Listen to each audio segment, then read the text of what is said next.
Price the Lord. കർത്താവിൻ്റെ പരിശുദ്ധ നാമം ഈ നല്ല പകലിൽ വാഴ്ത്തപ്പെടുമാറാകട്ടെ. ഈ ജോയ്സ് TV എന്ന ഈ ചാനലിലൂടെ ഞങ്ങളെ ശ്രദ്ധിക്കുന്ന, ഞങ്ങളെ വാച്ച് ചെയ്യുന്ന എല്ലാ പ്രിയപ്പെട്ട ദൈവമക്കൾക്കും കർത്താവായ യേശുക്രിസ്തുവിൻ്റെ ധന്യനാമത്തിലുള്ള സ്നേഹവും വന്ദനവും ഞങ്ങൾ അറിയിക്കട്ടെ. ഈ ചാനലിലൂടെ കടന്നു വരുന്നതായ ഓരോ സാക്ഷ്യങ്ങളും നിങ്ങളുടെ ആത്മീക ജീവിതത്തിന് പ്രചോദനമാകുന്നു എന്ന് നിങ്ങളുടെ പ്രതികരണങ്ങളിലൂടെ ഞങ്ങൾക്ക് മനസ്സിലാക്കാൻ കഴിയുന്നതിൽ ഞങ്ങൾ കർത്താവിനെ അതിയായി വാഴ്ത്തുകയും ദൈവത്തെ മഹത്വപ്പെടുത്തുകയും ചെയ്യുന്നു. തുടർന്നും ഞങ്ങളുടെ സാക്ഷ്യങ്ങൾ നിങ്ങൾക്ക് അനുഗ്രഹമായി തീരട്ടെ എന്നുള്ള ആത്മാർത്ഥമായ പ്രാർത്ഥനയോടുകൂടെ ഇന്നൊരു പുതിയ സാക്ഷ്യത്തിലേക്ക് നമ്മൾ കടക്കുകയാണ്. ഇന്ന് പകലിൽ നമ്മുടെ അടുക്കൽ കടന്നു വന്നിരിക്കുന്ന കർത്താവിൻ്റെ വിലപ്പെട്ട ദാസൻ പാസ്റ്റർ സ്റ്റീഫൻ ബെഞ്ചമിൻ. കർത്താവ് യേശുക്രിസ്തുവിൻ്റെ നാമത്തിൽ കർത്താവിൻ്റെ ദാസനെ ഞങ്ങളുടെ ഈ ചാനലിലേക്ക് ഞങ്ങൾ ഹാർദവമായി സ്വാഗതം ചെയ്യുന്നു. പ്രൈസ് ദി ലോർഡ് ദൈവദാസനെ. Praise the lord. Praise the lord. എന്തൊക്കെയുണ്ട് വിശേഷങ്ങൾ? ക്ഷേമമായിട്ടിരിക്കുന്നു ദൈവത്തിന്റെ കൃപയാൽ. ഓക്കെ. നമ്മുടെ പ്രവർത്തനങ്ങളൊക്കെ എങ്ങനെ പോകുന്നു? തീരദേശ മേഖലയിലെ പ്രവർത്തനങ്ങളൊക്കെ വളരെ അനുഗ്രഹിക്കപ്പെട്ട നിലയിൽ പോയിക്കൊണ്ടിരിക്കുന്നു ദൈവത്തിന്റെ കൃപയാൽ. ഓക്കെ. അധികം ആരും കടന്നു ചെല്ലാത്തൊരു മേഖലയാണ് തീരദേശ മേഖല എന്ന് പറയുന്നത്. കർത്താവ് ഓരോരുത്തരെ വിളിച്ച കൃപയ്ക്കനുസരിച്ച് ഓരോ മേഖലകളിൽ ദൈവം നമ്മെ ആക്കി വയ്ക്കുന്നത് ഓർത്ത് ദൈവത്തെ സ്തുതിക്കുന്നു. കർത്തദാസൻ്റെ പ്രവർത്തനങ്ങളും കർത്തദാസൻ്റെ ജീവിത അനുഭവങ്ങളും കേൾക്കുവാൻ പ്രേക്ഷകരാകുന്ന ഞങ്ങൾക്ക് ആഗ്രഹമുണ്ട്. ആ അനുഭവ സാക്ഷ്യങ്ങളിലേക്ക് നമ്മൾ കടക്കുന്നതിന് മുമ്പേ ഒരു വാക്ക് ദൈവസന്നിധിയിൽ സ്തോത്രം ചെയ്യാം. സ്വർഗീയ പിതാവേ, അവിടുത്തെ നാമം ഈ നല്ല പകലിൽ വാഴ്ത്തപ്പെടുമാറാകട്ടെ. ഒരു പ്രാവശ്യം കൂടെ തിരുമുഖത്തേക്ക് നോക്കുവാൻ ഞങ്ങൾക്ക് കൃപ ചെയ്തുവല്ലോ. കർത്താവിൻ്റെ ദാസനെ ഞങ്ങൾക്ക് ലഭിച്ചതോർത്ത് ദൈവത്തെ സ്തുതിക്കുന്നു. തൻ്റെ പ്രവർത്തനങ്ങൾ, തൻ്റെ ശുശ്രൂഷകളൊക്കെ ഇന്ന് പകലിൽ കേൾക്കുവാൻ, ദൈവത്തെ മഹത്വപ്പെടുത്തുവാൻ എളിയവരാന്ന് ഞങ്ങളെ സഹായിച്ചാട്ടെ. ഇതിലൂടെ ദൈവനാമം ഉയരുവാൻ സ്വർഗം കൃപ ചെയ്യണം. കർത്താവിൻ്റെ ദാസനെ കുടുംബത്തെ ഞങ്ങൾ ഓർക്കുന്നു. യേശു കർത്താവിൻ്റെ നാമത്തിൽ ചോദിക്കുമ്പോൾ ദയതോതി കേൾക്കുമാറാകണമേ. ആമേൻ. Praise the lord. ഹല്ലേലൂയ. തുടർന്നുള്ള സമയങ്ങൾ കർത്താവിൻ്റെ ദാസൻ്റെ അനുഭവങ്ങളെ ഷെയർ ചെയ്യുവാനുള്ളതായ സമയങ്ങളാണ്. കർത്താവ് നമ്മെ എല്ലാവരെയും ധാരാളമായി അനുഗ്രഹിക്കട്ടെ. Price the lord. Praise the Lord. ദൈവത്തിന്റെ ധന്യനാമം വാഴ്ത്തപ്പെടുമാറാകട്ടെ. ഇന്ന് ഈ ഉച്ച സമയത്ത് ഇങ്ങനെ ഒരു അവസരം പ്രിയ ജോയ്സ് TV കൂടെ അടിയന്റെ സാക്ഷ്യം പറയുവാനായിട്ടൊരു അവസരം കൃപാലുവാകുന്ന ദൈവം തന്നതിനാൽ ഞാൻ ദൈവത്തെ സ്തുതിക്കുകയാണ്. സകല പുകഴ്ചയും ദൈവത്തിന്. എൻ്റെ പേര് സ്റ്റീഫൻ ബെഞ്ചമിൻ എന്നാണ്. ഞാൻ കൊല്ലത്താണ്. എൻ്റെ വീട് കൊല്ലം പള്ളിത്തോട്ടം എന്ന് പറയും. കൊല്ലത്ത് ബീച്ച് കേന്ദ്രീകരിച്ചാണ്, ബീച്ചിന്റെ അടുത്താണ്. ഏകദേശം കൊല്ലം ടൗണിൽ നിന്ന് 1.5 കിലോമീറ്ററോള് നമ്മുടെ കോസ്റ്റൽ ഏരിയയാണ് ഇതൊക്കെ, പടിഞ്ഞാറ്. അപ്പോൾ ഇങ്ങനെയുള്ള ദേശങ്ങളിലാണ് എൻ്റെ ഏറ്റവും കൂടുതൽ ഉള്ള പ്രവർത്തനവും. ഞാൻ ജനിച്ചു വളർന്ന സ്ഥലമാണ് ആ ദേശം, കൊല്ലം. ദൈവത്തിന്റെ കൃപയാൽ എല്ലാം ചന്തവിധവുമായി പോയിക്കൊണ്ടിരിക്കുന്നു. എൻ്റെ ബാല്യകാലത്തെക്കുറിച്ചുള്ള കാര്യങ്ങളാണ് എനിക്ക് പറയുവാനായിട്ട് അവസരവും, തുടർന്ന് ദൈവാത്മാവ് നടത്തുന്നത് പോലെ, ഓർമ്മ തരുന്നത് പോലെ കാര്യങ്ങളൊക്കെ അവതരിപ്പിക്കുവാൻ ഇടയായി തീരട്ടെ. ഈ ജോയ്സ് TVയിൽ കേൾക്കുന്ന, ഈ ചാനലിൽ കൂടെ കേൾക്കുന്ന എല്ലാ മാന്യ വ്യക്തികളെ ഒരിക്കൽ കൂടി എൻ്റെ വന്ദനങ്ങൾ അറിയിക്കുന്നു. ദൈവം നിങ്ങളെ ധാരാളമായി അനുഗ്രഹിക്കട്ടെ എന്ന് ഓർക്കുന്നുണ്ട്. അതേപോലെ തന്നെ എൻ്റെ പേര് സ്റ്റീഫൻ ബെഞ്ചമിനാണെന്ന് നേരത്തെ ഞാൻ പറഞ്ഞു. ഞാൻ കല്യാണം കഴിച്ച്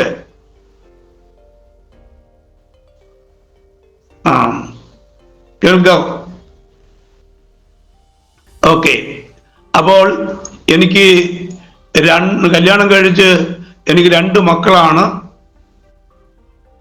അതിൽ മൂത്ത മോളുടെ വിവാഹം കഴിഞ്ഞു, ഇളയാളുടെ വിവാഹം കഴിഞ്ഞില്ല.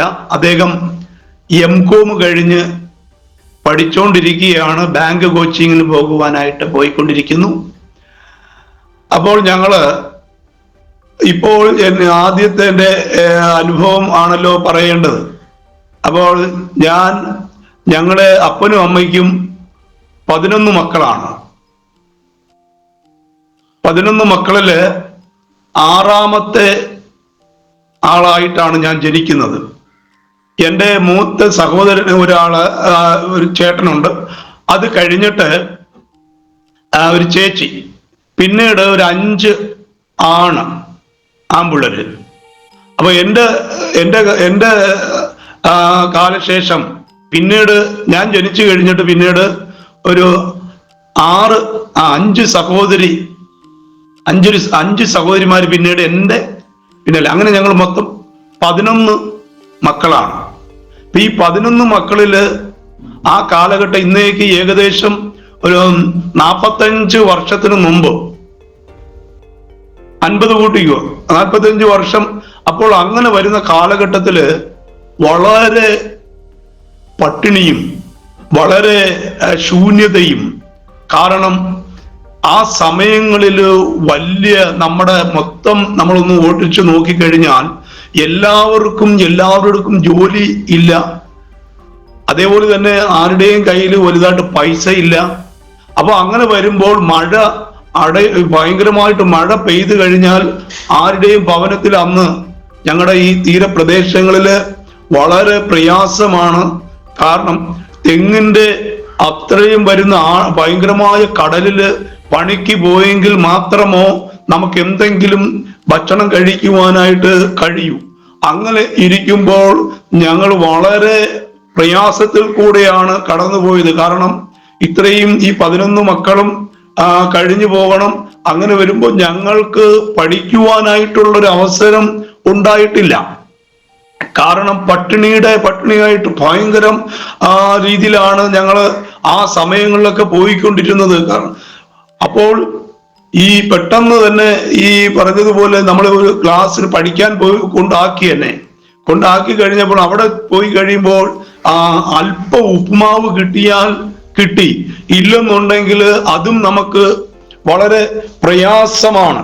അങ്ങനെ ഇരിക്കുമ്പോൾ ഇങ്ങനെ ബാല്യകാലം ഇങ്ങനെ പോയിക്കൊണ്ടിരിക്കുമ്പോൾ പട്ടിണിയും വെല്ലുവിളികളും, അതേപോലെ തന്നെ നേരത്തെ ഞാൻ പറഞ്ഞല്ലോ, ശകലം മീൻ കിട്ടിക്കഴിഞ്ഞാൽ ഈ അമ്മ കൊണ്ടുപോയിട്ട് കമ്പോളത്ത് കൊണ്ടുപോയി ആരുടെയെങ്കിലും കൈ കൊടുത്തേച്ച് അത് വിറ്റ് കൊണ്ടുവന്നിട്ട് ആ പൈസ കൊടുത്ത് അടുത്ത കടയിൽ നിന്ന് ഈ പഴമൊക്കെ മേടിക്കും. അന്നൊക്കെ നമ്മൾ ഈ മുറിച്ച് കളയുന്ന അല്ലെങ്കിൽ ഏത്തപ്പഴം ചതഞ്ഞതൊക്കെ അങ്ങ് അല്പം ഒന്ന് ചെത്തി കളഞ്ഞു കഴിഞ്ഞാൽ അത് ക്ലിയർ ആകും. അന്നൊക്കെ കഴിക്കാൻ പറ്റുമായിരുന്നു. പക്ഷെ ഇന്ന് പറ്റുകയില്ല. അന്ന് അങ്ങനെയൊക്കെയാണ് ഞങ്ങൾ ജീവിച്ച് വിശപ്പടക്കുവാനും ഒക്കെ നോക്കിയിട്ടുള്ളത്. കാരണം ഒരു സ്ഥലത്തും ഞങ്ങളെ മാതാപിതാക്കൾ അങ്ങോട്ടും ഇങ്ങോട്ടും വിടാത്തത് കൊണ്ട് ആഹാരം ഉണ്ടെങ്കിൽ ഉണ്ട്, ഇല്ലെങ്കിൽ പട്ടിണിയാണ്. അന്നത്തെ ദിവസം 2 ദിവസം ചിലപ്പോൾ ആഹാരം കാണുകയില്ല. അങ്ങനെ വരുമ്പോൾ ചിലപ്പോൾ എന്തെങ്കിലും രാത്രി വെച്ചതിന്റെ എന്തെങ്കിലും ഉണ്ടെങ്കിൽ ഈ പറഞ്ഞതുപോലെ ഈ കഞ്ഞിയുടെ വെള്ളം, പഴങ്കഞ്ഞാളമൊക്കെയാണ് രാവിലെയൊക്കെ കുടിക്കാനായിട്ട് പറ്റുന്നത് ആ കാലഘട്ടത്തില്. അപ്പോൾ വളരെ വിശപ്പ് സഹിക്കുകയും പഠിക്കുവാനായിട്ട് പറ്റിയിട്ടില്ല, നല്ലൊരു ഡ്രസ്സ് എടുക്കുവാനായിട്ട് കഴിയുന്നില്ല. എല്ലാ കാര്യത്തിലും എന്ത് ചെയ്യുമെന്ന് പറഞ്ഞ് ഭാരപ്പെട്ട് നിൽക്കുന്ന സമയത്താണ് ഈ സഹോദരിമാര് വളർന്നു വരുന്നു. അവരെ പഠിപ്പിക്കണം. അവർക്ക് വേണ്ടിയിട്ടുള്ള കാര്യങ്ങള് നമ്മൾ കടലിൽ പോയി കഴിഞ്ഞാൽ എന്തെങ്കിലും വല്ലപ്പോഴും ഒക്കെ എന്തെങ്കിലും ആ സമയത്ത് കിട്ടുകയുള്ളൂ. ഇന്നത്തെ പോലെയല്ല. അന്നൊക്കെ ഭയങ്കര ബുദ്ധിമുട്ടുള്ള കാലഘട്ടമാണ്. അപ്പോൾ അങ്ങനെ ഇരിക്കുമ്പോഴാണ് ബാല്യകാലത്ത് ഇങ്ങനെ വളരെ സഹിച്ചു വിഷം. അപ്പോൾ എൻ്റെ അപ്പന് കടലിൽ പോകാനായിട്ട്, ഞാൻ 6ാമത്തെ ആളായതുകൊണ്ട് എന്നെ കടലിലോട്ട് വിടാനായിട്ട് അപ്പന് താല്പര്യമില്ല. അപ്പോൾ അപ്പൻ എന്ത് ചെയ്തു, എന്നെ ഈ കാറിന്റെ സീറ്റൊക്കെ തുന്നുന്ന കടയിൽ ആക്കി. അപ്പോൾസറി വർക്ക് എന്ന് പറഞ്ഞ കടയിൽ കൊണ്ട് ആക്കി. കാരണം ഈ മഴയും കാറ്റും ഒക്കെ വളരെ വിഷമമാണല്ലോ കടലിൽ കിടക്കുമ്പോൾ എന്നുള്ള രീതിയിലൊക്കെ വെച്ചിട്ടാണ് ഒരു സിമ്പതി അപ്പന് വന്നത്. അങ്ങനെ അവിടെ കൊണ്ടാക്കി കഴിഞ്ഞിട്ട് ഞാൻ കുറച്ചു നാൾ അവിടെ നിന്നിട്ട് പിന്നീട് ഞങ്ങൾ ഈ സഹോദരിമാരെ അയക്കണമെന്ന് പറഞ്ഞിട്ടാണ് ഞങ്ങൾ എന്ത് ചെയ്തത്, സഹോദരങ്ങൾ, കാരണം 6 പെങ്ങന്മാരുണ്ട്. അപ്പൊ ഇവരെയൊക്കെ അയക്കണം.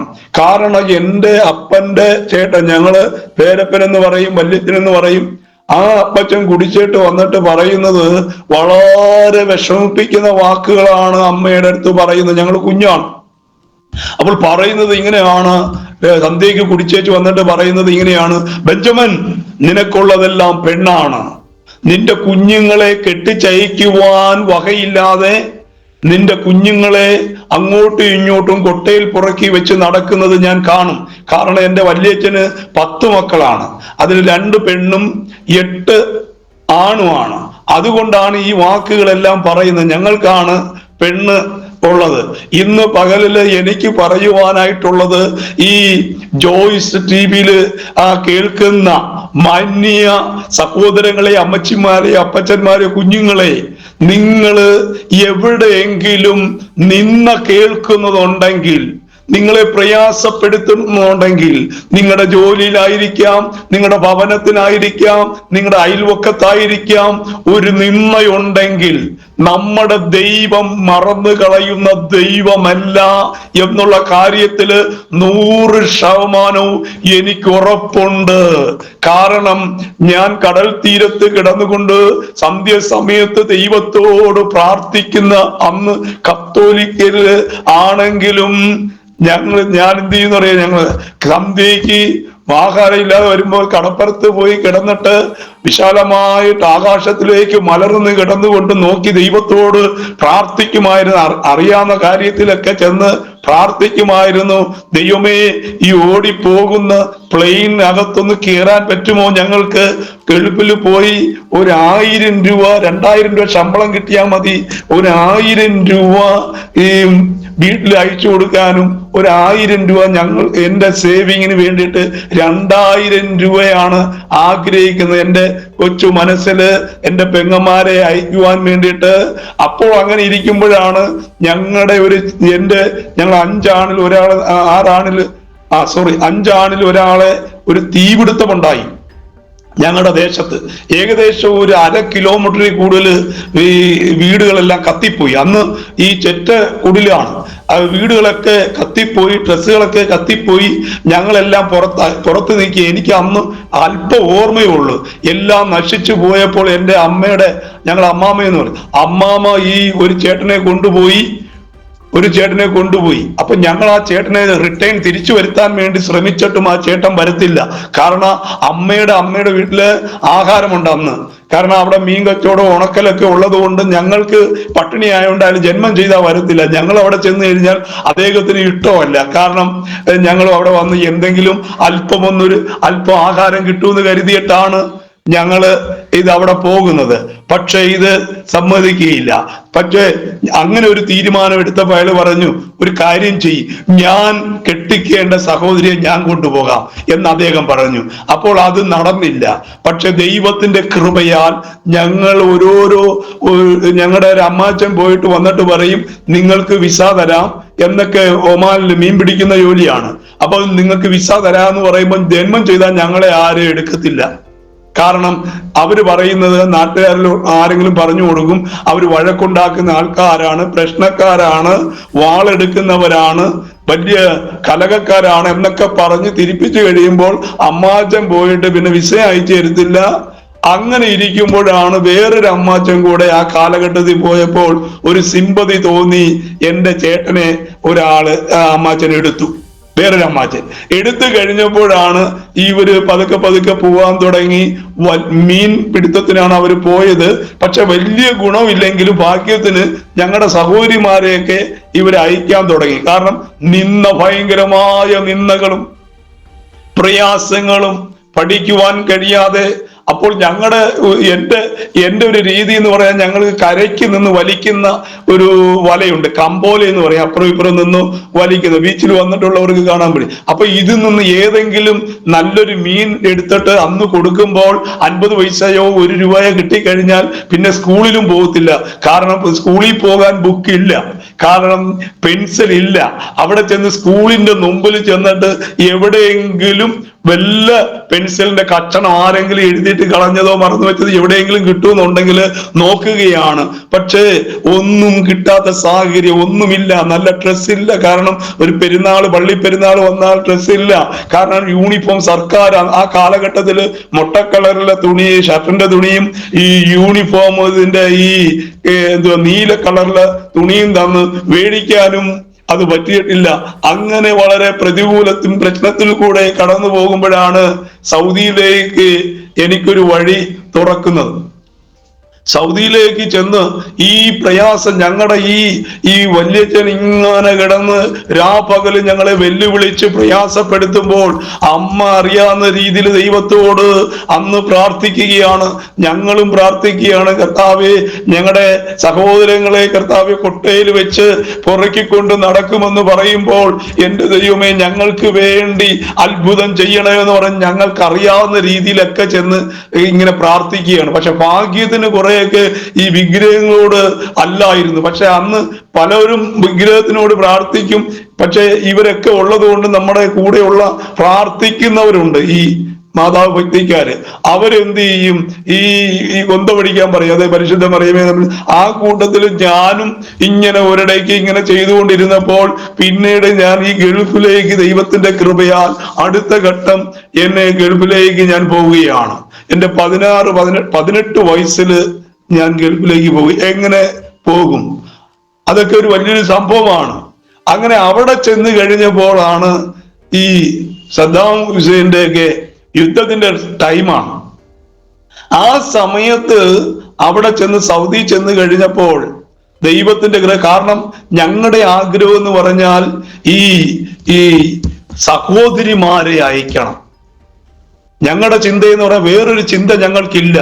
ഞങ്ങൾക്ക് സ്ഥലം മേടിക്കണമെന്നോ വലിയ വീട് മേടിക്കണമെന്നോ കാറ് മേടിക്കണമെന്നോ ഞങ്ങൾക്ക് ആ ഒരു മൈൻഡ് അല്ല. ഞങ്ങളുടെ ഈ നിന്ദ കേട്ട് ഞങ്ങൾ മടുത്തു. പൈസ ഉള്ളവര് അത് നമ്മളെ സഹായിക്കുന്നില്ല. എൻ്റെ അപ്പച്ചിയാണെങ്കിൽ അപ്പച്ചിയുടെ ഭർത്താവ് മിലിറ്ററിയില് മേജറായിരുന്നു ആ കാലഘട്ടത്ത്. പക്ഷെ ഞങ്ങൾ അവിടെ ചെന്ന് ഇച്ചിരി അരിക്ക് പറയുമ്പോൾ അവർ ചെന്നിട്ട് കടയിൽ ചെന്ന് പറയും, പോയി മേടിക്കാൻ പറയും പറ്റുകടയിൽ. അവിടെ ചെല്ലുമ്പോൾ ഞങ്ങൾക്ക് അരി അവർ തരികയില്ല കടക്കാര്, കാരണം മടങ്ങി വരും. കാരണം അങ്ങനെയുള്ള വളരെ പ്രതികൂലത്തിന്റെ മധ്യയിലും ഒക്കെ കടന്നു പോകുമ്പോഴാണ് ഞാൻ നേരത്തെ പറഞ്ഞതുപോലെ ഗൾഫിലേക്ക് ഒരു വഴി തുറന്നു കഴിഞ്ഞപ്പോൾ അവിടെ ചെന്ന് കഴിഞ്ഞ് ഒരു 6 മാസം കഴിഞ്ഞപ്പോൾ യുദ്ധം നേരിട്ടപ്പോൾ ഞാൻ അവിടെ ചെന്ന് അവിടുത്തെ അറബി എന്നോട് വളരെ ഒരു സിമ്പതി ഉണ്ടായി. കാരണം ഞാൻ സിഗരറ്റ് വലിക്കുകയില്ല, ഞാൻ അത് കൂട്ടുകെട്ടില്ല.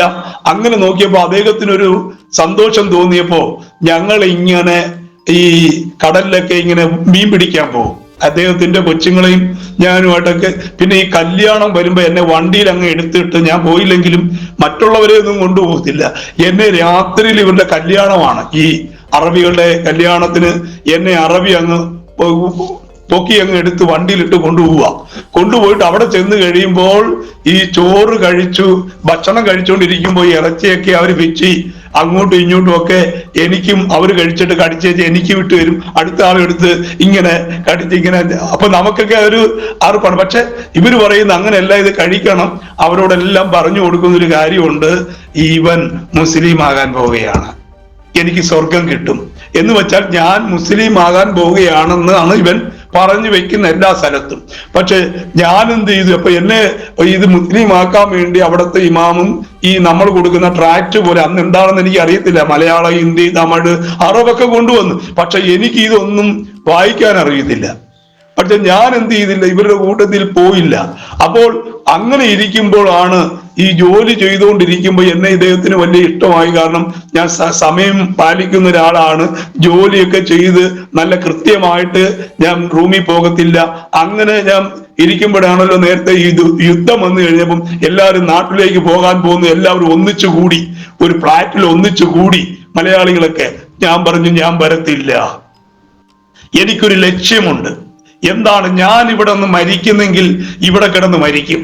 അല്ല, ഇവിടെ നിന്ന് എനിക്ക് വേല ചെയ്ത് കിട്ടുന്ന പൈസ എൻ്റെ സഹോദരിമാരെ അയക്കണം എന്നുള്ള രീതിയിൽ ഞാൻ എന്ത് ചെയ്തു, അവിടെ പിടിച്ചു നിന്നു. കാരണം ഞങ്ങൾക്ക് ബാങ്ക് എന്താണെന്നോ ബാങ്ക് ബാലൻസ് എന്താണെന്നോ പൈസ എന്താണെന്നോ കിട്ടിയാ കഴിക്കും, കിട്ടിയാൽ എന്തെങ്കിലും കടലിൽ നിന്ന് കിട്ടിയാൽ കഴിക്കും. അങ്ങനെ പോയിക്കൊണ്ടിരിക്കുന്ന ആ ഓർമ്മയില് ഞങ്ങൾക്ക് മടങ്ങി വരാൻ കഴിഞ്ഞില്ല. ഞാൻ ഒറ്റയ്ക്ക് ഒരു റൂമിൽ കിടക്കുക. കാരണം ഇവര് പറഞ്ഞു നമുക്ക് പാകിസ്ഥാൻ വഴിയൊക്കെ നമുക്ക് നാട്ടിൽ പോകാൻ പറ്റും, വണ്ടിയിലൊക്കെ എന്നൊക്കെ പറഞ്ഞൊക്കെ നിർത്തി ഇരിക്കുക. ഞാൻ പോകത്തില്ല. കാരണം എനിക്കൊരു ലക്ഷ്യമുണ്ട്. ദൈവമേ, എൻ്റെ സഹോദരിമാരെ ഓർക്കണം. അവിടെ ചെന്ന് കഴിഞ്ഞാൽ കടലിൽ പോകേണ്ടി വരും. ഇന്നത്തെ കാണുന്ന കടലല്ല കൊല്ലത്ത്. ഇന്ന് അവിടെ ഈ ഹാർബറൊക്കെ വന്നതുകൊണ്ട് കടലിന്റെ പവർ കുറച്ചിരിക്കുകയാണ്. അങ്ങനെ ഇതൊക്കെ ഓർത്തിട്ട് അതുപോലെ രാത്രിയില് വെള്ളിയാഴ്ച രാത്രിയിലൊക്കെ അപ്പനും അമ്മയും വന്ന് നിൽക്കും ഞങ്ങളുടെ അടുത്ത്. ശനിയാഴ്ചയാണ്, ഞായറാഴ്ചയാണ്, നമുക്ക് കഴിക്കാനായിട്ട് ആഹാരമില്ല, പണിക്ക് പോയോ പറ്റൂ. ആ ഉറക്കത്തിൽ നിന്ന് ചിലപ്പോൾ എഴുന്നേറ്റ് പണിക്ക് പോകണം. അങ്ങനെയൊക്കെ ഓർത്തിട്ട് അവിടെ തന്നെ സഹോദരിമാർക്ക് വേണ്ടി നിന്നു. ദൈവത്തിന്റെ കൃപയാൽ അവിടെ നിന്നു. ഞാൻ പറഞ്ഞു, ഇപ്പൊ ഈ യുദ്ധം നടന്നു, ഈ യമനികളെല്ലാം പോയി കഴിഞ്ഞപ്പോൾ ഞാൻ പറഞ്ഞു എനിക്കൊരു കട ഇവിടെ ഒഴിഞ്ഞു കിടക്കുകയല്ലേ, കുപ്പൂസ് കട, ആ കട എൻ്റെ അളിയനെ കൊണ്ടുവന്ന് ഞാൻ നടത്താം. അപ്പൊ അവ എനിക്ക് തരത്തില്ല. കാരണം അവൻ പറയുന്നത് നിന്നെ വിട്ടു കഴിഞ്ഞാൽ എനിക്ക് വേറെ ആരുണ്ട്. കാരണം അവർക്ക് ഈ പണി ചെയ്യുന്നവരെ വലിയ ഇഷ്ടമാണ്, അവർ വിടത്തുമില്ല വേറെ സ്ഥലത്ത്. അങ്ങനെ നിന്ന് കഴിഞ്ഞപ്പോൾ ഞാൻ വിചാരിച്ചു, കർത്താവെ, ഞാൻ എപ്പോഴും ഇദ്ദേഹത്തിന്റെ കൂടെ നിന്നിട്ട് എനിക്ക് സാമ്പത്തികമായിട്ട് ഒരു ലക്ഷ്യമില്ല. അങ്ങനെ ഇരിക്കുമ്പോൾ ഞാൻ എന്ത് ചെയ്തു, പെട്ടെന്ന് ഞങ്ങൾ തമ്മിലൊരു ചെറിയൊരു ഇഷ്യൂ വന്നിട്ട് ലേബർ കോർട്ടിൽ ഞാൻ പോയി. അവിടെ പോയപ്പം അവിടുത്തെ ലേബർ കോർട്ടിലെ ആൾക്കാരെ എനിക്ക് പരിചയമുണ്ട്. കാരണം എനിക്ക് ട്രാൻസ്ലേഷൻ വേണ്ട, ഞാൻ അറബി സംസാരിച്ച് മനസ്സിലാക്കി കൊടുത്തു. കാരണം ഇങ്ങനെയാണ് കാര്യങ്ങളൊക്കെ പറഞ്ഞു കഴിഞ്ഞപ്പോൾ ഓക്കെ, നാട്ടിൽ പോകുന്നെങ്കിൽ നാട്ടിൽ വിടണമെന്ന് പറഞ്ഞു. പക്ഷെ അവന് താല്പര്യമില്ല. പക്ഷെ ഞാൻ നാട്ടിൽ കയറി വന്നു, ഉള്ള പൈസയും കൊണ്ടുവന്നിട്ട് ഒരു ഫർണിച്ചർ കട ഇട്ട് കഴിഞ്ഞപ്പോൾ അപ്പടി ശത്രുക്കള്, അപ്പടി എല്ലാം നാശമായി പോയി. ഞാൻ ചെയ്യാൻ വന്ന പണി ഈ അപ്പോൾസറി വർക്കിന്റെ പണിയാണ് ചെയ്യാൻ വന്നത്. എന്റെ സ്നേഹിതൻ വന്നിട്ട് പറഞ്ഞു, ഇല്ല നമുക്ക് തടിയെടുത്ത് ഫർണിച്ചർ തുടങ്ങാന്ന് പറഞ്ഞു. തുടങ്ങിക്കഴിഞ്ഞു, കുറെ പൈസയും എല്ലാം നഷ്ടമായി പോയി. അങ്ങനെ ദൈവത്തിന്റെ കൃപയാൽ ഇരിക്കുമ്പോൾ നഷ്ടമായി, എല്ലാം നഷ്ടപ്പെട്ടു. ഉണ്ടായിരുന്ന ഒരു സഹോദരിയെ ഞാൻ അയച്ചു. കാരണം ഓരോരോ ചേട്ടന്മാരെ ഓരോരോ ആൾക്കാരെ അയക്കണമെന്ന് പറഞ്ഞപ്പോൾ അങ്ങനെ അയച്ചു. അവരും അയച്ചു, 2 പേര് ഞാൻ അയക്കേണ്ടി വന്നു. അതിൽ ഒരാളുടെ അന്ന് പൈസ എടുത്ത് ഒരാളെ അയച്ചു. പിന്നീടാണ് നമ്മൾ അടുത്ത സഹോദരിയെ അയക്കണം. അപ്പൊ വീണ്ടും ഞാൻ കുറച്ചു നാൾ ഈ ഫർണിച്ചറുമായിട്ട് നിന്ന് ഏകദേശം 2-3 വർഷം നാട്ടിൽ നിന്ന് കഴിഞ്ഞപ്പോഴാണ് പിന്നീട് എൻ്റെ ഈ പറഞ്ഞതുപോലെ അടുത്ത സഹോദരിയെ അയക്കണം. അപ്പോൾ ഞാനൊരു ഏകദേശം 1996 എൻ്റെ കല്യാണം നടന്ന് അങ്ങനെ കുറച്ച് ആളുകൾ അങ്ങനെ നിന്ന് കഴിഞ്ഞിട്ട് വീണ്ടും ഞാൻ എന്ത് ചെയ്തു, കിട്ടിയ വിസയില് ദമാമി പോയി. ആദ്യം ഞാൻ വേറൊരു സ്ഥലത്തായിരുന്നു, സൗദി തന്നെ.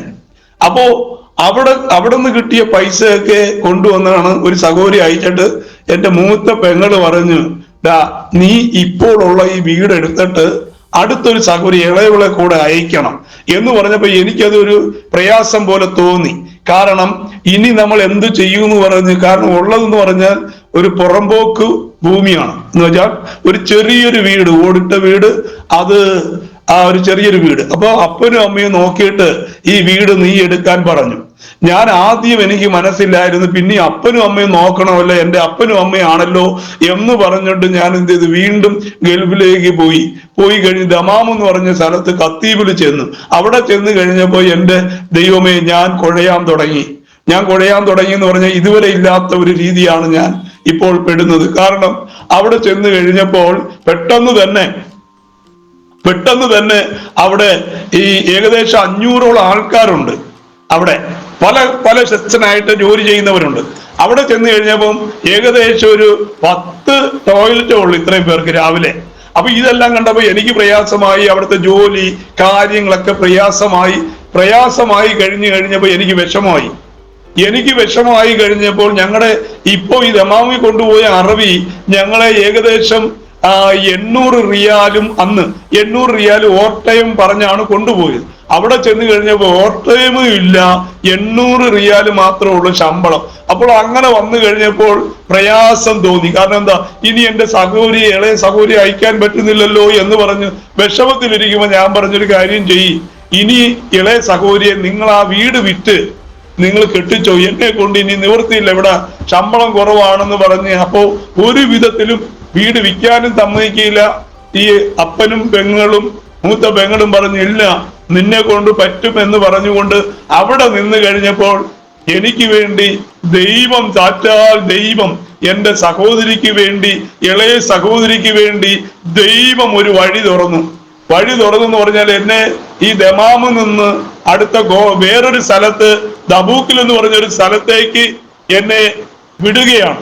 അവിടെ വിട്ടു കഴിഞ്ഞപ്പോൾ അവിടെ ഞാൻ ഈ പണി ചെയ്ത ചില്ലറ പൈസ ഒക്കെ ചേർത്ത് വെച്ചും ഒക്കെ ഈ കുഷ്യന്റെ വർക്ക് വിൽക്കണം. അങ്ങനെ ഇരുന്നപ്പോ എനിക്ക് അല്പം പൈസ ഒക്കെ കിട്ടിയപ്പോ ഞാൻ അറബി വന്നപ്പം ഈ അറബിയുടെ കയ്യിൽ കൊടുത്തു കഴിഞ്ഞപ്പോ അറബി പറഞ്ഞ് ഈ പൈസ വേണ്ട, നീ സാൻഡ്വിച്ചും പെപ്സി ഒക്കെ മേടിച്ചു കുടിച്ചോ എന്നൊക്കെ പറഞ്ഞുകൊണ്ട് അദ്ദേഹം ഒരു പ്രോത്സാഹനം തന്നു. ഇളയ സഹോദരിയുടെ കല്യാണം കഴിഞ്ഞു വീണ്ടും. അപ്പൊ 2 സഹോദരിയെ നിലവിൽ എന്റെ ഉത്തരവാദിത്തം 2 സഹോദരിയെ അയക്കണം. ബാക്കിയുള്ള ചേട്ടന്മാരൊക്കെ ഓരോ സഹോദരികളെ അയച്ചിട്ട് ബാക്കി 2 വന്നപ്പോൾ എനിക്ക് ഇപ്പോൾ താമസിക്കുന്ന ഞാൻ ആ പുറമ്പോക്ക് ഭൂമി എനിക്ക് ആ ചെറിയ വീടുമായിട്ട് എനിക്ക് എഴുതി തന്നു. 11 മക്കളെയൊക്കെ ഇവര് അപ്പനും അമ്മയൊക്കെ എനിക്ക് എഴുതി തന്നു. ഇത് സ്റ്റീവനുള്ള വീടാണെന്ന് പറഞ്ഞിട്ട്, കാരണം അവൻ ഒരാളെ കൂടെ അധികം അയച്ചു, അതുകൊണ്ട് അവനാണ് ഈ വീടെന്ന് പറഞ്ഞിട്ട് ഏകദേശം ഒരു 50 വർഷത്തിൽ പുറത്ത് പഴക്കമുണ്ട് ആ വീട്, കോളനിയാണ്. അപ്പൊ അതും ഞാൻ സഹിച്ചു. കാരണം എന്താ, എനിക്ക് വേണമെങ്കിൽ വേറെ സ്ഥലങ്ങളൊക്കെ എടുക്കാൻ പറ്റുമായിരുന്നു, പക്ഷെ ഞാൻ ചെന്ന സ്ഥലം കിട്ടത്തില്ല. കാരണം ആ പൈസ എടുത്ത് 2ാമത്തെ പെങ്ങളെയൊക്കെ അയച്ചു കഴിഞ്ഞപ്പം എന്റെ കയ്യിൽ ജീവിതം തുടങ്ങിയപ്പോൾ ഒന്നുമില്ല. വളരെ പ്രയാസത്തോടെ ഞാൻ ചിന്തിച്ചു, ദൈവമേ, എന്റെ കൂടെ ഇറങ്ങിയവരെല്ലാം പൈസക്കാരായി, വീടായി, സ്ഥലമായി, കാറായി. ഞാൻ എന്റെ ജീവിതത്തിൽ എനിക്ക് എന്താണ് ഇങ്ങനെ സംഭവിച്ചത്? ഒരു നേട്ടവുമില്ല, ഒന്നുമില്ല. ഗൾഫിൽ ഇത്രയും നാളും കഷ്ടപ്പെട്ടിട്ടും എനിക്ക് ഏകദേശം ഒരു 8-9 വർഷം ഞാൻ അവിടെ കിടന്ന് കഷ്ടപ്പെട്ടിട്ടും എനിക്ക് 5 പൈസ എന്റേതായിട്ട് ഒരു വെള്ളം കുടിക്കാനായിട്ട് ഇല്ല, എന്റെ മക്കൾക്കില്ല, എന്റെ ഭാര്യയ്ക്കില്ല, ഉള്ളത് അന്നൊന്ന് കഴിഞ്ഞു പോയി. ആ ഒരു രീതിയിൽ ഇങ്ങനെ ഇരിക്കുമ്പോഴാണ് ഞാനത് വിഷമത്തിലും പിരിമുറുക്കത്തിലും ഇനി എന്ത് ചെയ്യാമെന്ന് നോക്കുമ്പോൾ എന്റെ ചിന്ത ഇതാണ്, അല്പം ഒന്ന് ചിന്തിച്ചു പോയി, ആത്മഹത്യ ചെയ്യാം. കാരണം ആരും ഒരു സഹകരണമില്ല. അവരുടെ ജോലിയും കാര്യങ്ങളും എല്ലാം കാണുമ്പോൾ എല്ലാവരും സംസാരിക്കുന്നു, പക്ഷെ എന്റെ മനസ്സിലുണ്ടായ പിരിമുറുക്കം അത് വലുതായിരുന്നു. അങ്ങനെ ഇരിക്കുമ്പോഴാണ് പെട്ടെന്ന് 2 വർഷത്തെ ടിക്കറ്റ് തരാമെന്ന് അറബി പറഞ്ഞു. ഞങ്ങൾക്ക് കൊണ്ടുപോയ അറബിയുടെ അനിയന് കൊടുത്തിരിക്കുക. എല്ലാം ഒരു കാമ്പൗണ്ടിലാണ് കിടക്കുന്നത്. ഇവര് പറയുന്ന അനുസരിച്ചോ ഈ നിയമങ്ങൾ പോകും അവിടെ. അപ്പൊ അങ്ങനെ ആകുമ്പോ ഇവര് അവിടുത്തെ ആളാ, ഖത്തീബ് എന്ന് പറയുന്ന സ്ഥലത്ത് സിയാക്കളാണ്. അപ്പൊ ഞാൻ മുമ്പ് നിന്നത് സുന്നിയാണ്, അദ്ദേഹം കുറെ ഭേദം ഉണ്ടായിരുന്നു. അപ്പൊ ഇവര് അങ്ങനെയുള്ള ഒരു ദയൊന്നും കാണിക്കുന്നില്ല. അപ്പോൾ ഇവര് അപ്പൊ ഞാൻ ചോദിച്ച്, എനിക്ക് ടിക്കറ്റ് തരണം, 2 വർഷമായി ടിക്കറ്റ് തരണം. ഇവര് പറയാ 2 വർഷത്തിൽ ടിക്കറ്റ് തരത്തില്ല, 3 വർഷമാണ്. ലാസ്റ്റ് ഞാൻ എന്ത് ചെയ്തു, എന്റെ പൈസയില് ഞാൻ നാട്ടിൽ വന്നേച്ച് ഞാൻ കയറി വീണ്ടും പോയി. 4 മാസം കഴിഞ്ഞു. അപ്പോഴാണ് അവിടെ ചെന്ന് കഴിഞ്ഞപ്പോൾ വീണ്ടും 4 വർഷമായി. 2 വർഷം കൂടെ നിന്നപ്പോ 4 വർഷമായപ്പോൾ ടിക്കറ്റ് ചോദിച്ചപ്പോൾ അവൻ പറയുകയാണ്, ടിക്കറ്റ് തരത്തില്ല, കാരണം നിങ്ങൾ ആദ്യം പോയതുകൊണ്ട് ടിക്കറ്റും ഇല്ല, ഒന്നുമില്ല. അപ്പൊ ഞാൻ എന്ത് ചെയ്തു, ഈ ചോദിച്ചതിന് ഈ ഇത്രയും മലയാളികൾ നിൽക്കുമ്പോൾ എന്റെ ചെവുക്കുറ്റിക്ക് ഈ അറബി അടിച്ചു. ഇത്രയും ആൾക്കാർ നിൽക്കുമ്പോൾ എനിക്ക് പ്രയാസമായി പോയി. ആ അടി എന്നെ വേറൊരു രീതിയിലേക്ക്, കർത്താവിലേക്ക് എന്നെ തിരിക്കുകയാണ്. അവിടം കൊണ്ട് കർത്താവിലേക്ക് ഞാൻ തിരിയാനായിട്ടുള്ള സമയമായി. അടി കിട്ടിക്കഴിഞ്ഞപ്പോൾ ഞാൻ എന്ത് ചെയ്തു? പെട്ടെന്ന് പോയിട്ട് ഈ കത്തീബ് എന്ന് പറഞ്ഞ സ്ഥലത്ത് കേസ് കൊടുത്തിട്ട് കാര്യമില്ല. നേരെ ഞാൻ പോയിട്ട് ദമാം എന്ന് പറഞ്ഞ സ്ഥലത്ത് പോയിട്ട് അവിടെ കൊണ്ടുപോയി കൊടുത്തു കഴിഞ്ഞപ്പോൾ അവരൊരു കത്ത് തന്നു. കത്ത് തന്നേച്ച് ഇതുകൊണ്ട് നിന്റെ അറബിക്ക് കൊടുക്കാൻ പറഞ്ഞു. ഞാൻ കൊണ്ട് കൊടുക്കാൻ പോയപ്പോ എന്റെ കൂടെ അന്ന് ഞങ്ങൾ ഭക്ഷണം കഴിക്കുന്ന ഒരു രാജൻ യോഹന്നാൻ എന്ന് പറഞ്ഞൊരു കക്ഷി, അദ്ദേഹം ആ അച്ചായൻ ബന്ദിക്കോസ് അച്ചായനാണ്. പക്ഷെ ഞാനത് അറിയുന്നില്ല. പക്ഷെ അദ്ദേഹം പറഞ്ഞ് വാ നമുക്ക്, വൈകുന്നേരം ആയപ്പോ അദ്ദേഹം പറഞ്ഞ് ഇനിയാണ് എന്റെ വിശ്വാസത്തിലോട്ട് അടുത്ത ഘട്ടത്തിലേക്ക് വരുന്നത്.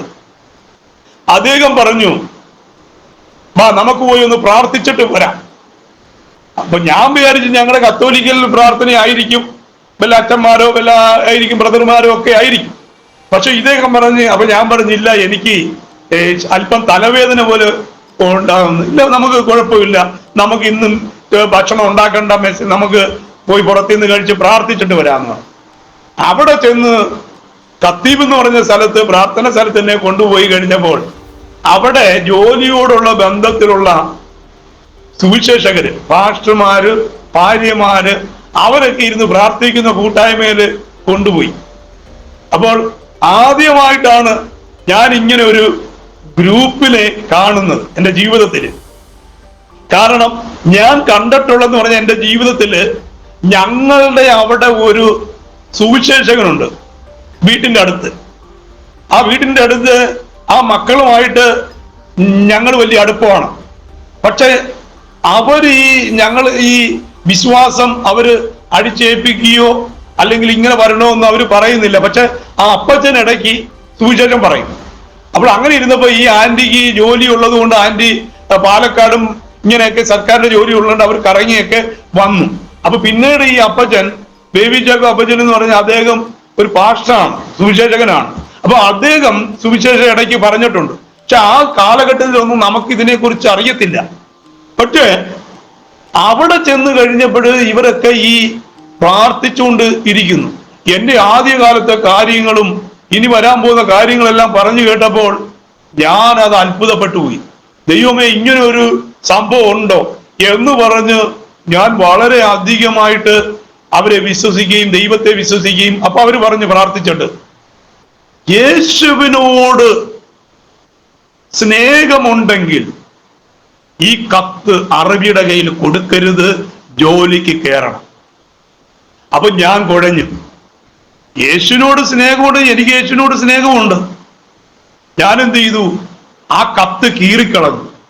അറബിക്ക് കൊടുക്കാതെ എനിക്ക് യേശുവാണ് വലുത്, സുവിശേഷമാണ് വലുത്, ദൈവമാണ് വലുത് എന്നൊക്കെ പറഞ്ഞ് ഞാൻ അത് കീറിക്കളഞ്ഞേച്ച് കമ്പനി ചെന്നു കഴിഞ്ഞപ്പോൾ ജോലിക്ക് കയറി കഴിഞ്ഞപ്പോൾ ഇടയ്ക്ക് ഇവിടെ പ്രാർത്ഥനയ്ക്ക് ഇടയ്ക്ക് പോകാനും ഒക്കെ തുടങ്ങിയപ്പോ ആ സഹോദരങ്ങൾ എന്നെ ആത്മാർത്ഥമായിട്ട് ചേർത്ത് പിടിച്ചു. എനിക്ക് വേണ്ടി പ്രാർത്ഥിക്കുന്നു, അവരെന്നെ പഠിപ്പിക്കുന്നു. അങ്ങനെ ദൈവത്തിന്റെ കൃപയാൽ ഇരിക്കുന്ന സമയത്താണ് ഈ നാട്ടിലേക്ക്, അതിനു മുമ്പേ ആ അറബി ഞങ്ങൾ പണിയെടുത്തിട്ടുണ്ടെങ്കിൽ ഒരു UP-യിലുള്ള ഒരു മുസ്ലിം പയ്യൻ, ഹിന്ദിക്കാരനാണ്. ഈ പ്രാർത്ഥനയ്ക്ക് പോകുമ്പോ ഇവര് നമ്മുടെ ഈ മുഖത്തെ മീശയൊക്കെ ഉണ്ടായിരുന്നു. അപ്പൊ എന്നോട് അവർക്ക് സ്നേഹം ഉള്ളതുകൊണ്ട് അവര് പറഞ്ഞ് ഇനി ഇതായിട്ട് എന്തിനാ വെച്ചിരിക്കുന്നതൊക്കെ പറഞ്ഞിട്ട് അവരെന്ത് ചെയ്തു പറഞ്ഞപ്പോ ഞാനങ്ങ് ഈ മീശയൊക്കെ എടുത്തു കഴിഞ്ഞപ്പം നമ്മുടെ അറബിയുടെ അടുത്ത് ഇവൻ പറഞ്ഞു, ഈ UP-കാരൻ പറഞ്ഞു കൊടുക്കുകയാണ്, ഇവൻ ഇങ്ങനെയാണ് ചെയ്തിരിക്കുന്നത്. അറബി എന്റെ നേരെ വീണ്ടും ചൂടായി, നീ മേലിൽ ഇങ്ങനെ കാണിക്കരുത്, ചെയ്യരുതെന്നൊക്കെ പറഞ്ഞിട്ട്. അപ്പൊ ഞാൻ പറഞ്ഞിട്ട് എന്റെ മീശ ഞാനിത് വടിക്കുന്നതിന് നിനക്കെന്താ എന്നൊക്കെ ചോദിച്ച്, അപ്പൊ എനിക്ക് അവിടെ എതിരായിട്ടാണ് അദ്ദേഹം നിൽക്കുന്നത്. അപ്പോൾ അത് കഴിഞ്ഞ് ദൈവത്തിന്റെ കൃപയാൽ ഇങ്ങനെ വന്നും പോയിട്ടിരിക്കുമ്പോൾ ഞാൻ ഇങ്ങനെ പോകാതെ വന്നവിടെ. പക്ഷെ അവർ അന്വേഷിച്ചു വന്നു. അപ്പൊ അന്വേഷിച്ചു വന്നപ്പോ എന്റെ മനസ്സിൽ പറയുന്നത്, അന്നത്തെ എന്റെ കൊച്ചു ചിന്തയിൽ ഞാൻ ചിന്തിക്കുന്നത്, ഏലിയാവും മോശയും യേശുവിനെ കാണാൻ വന്നതുപോലെ എന്റെ ചെറിയ മനസ്സിൽ എന്നെ അന്വേഷിച്ചു വരികയാണ്. ഇവര് എന്നെ വിടുന്നില്ല, അന്വേഷിച്ചു വരിക. ഞാൻ വീണ്ടും അവരോട് പോകാൻ തുടങ്ങി പ്രാർത്ഥനയ്ക്ക്.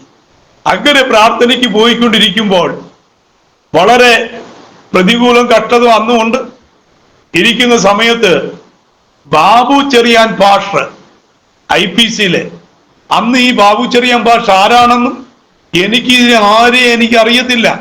ഒരു ദൈവദാസന്മാരെ എനിക്കറിയത്തില്ല, വിശ്വാസികളെ അറിയത്തില്ല, നാട്ടിൽ ആരുണ്ടെന്ന് അറിയത്തില്ല, നാട്ടിൽ സഭകളുണ്ടെന്ന് അറിയത്തില്ല, ആരൊക്കെയുണ്ട്. ഞങ്ങളുടെ ദേശത്ത് കത്തോലിക്കരല്ലാതെ മുസ്ലിങ്ങൾ കുറച്ചുണ്ട്, ഹിന്ദുക്കളെ അറിയാം.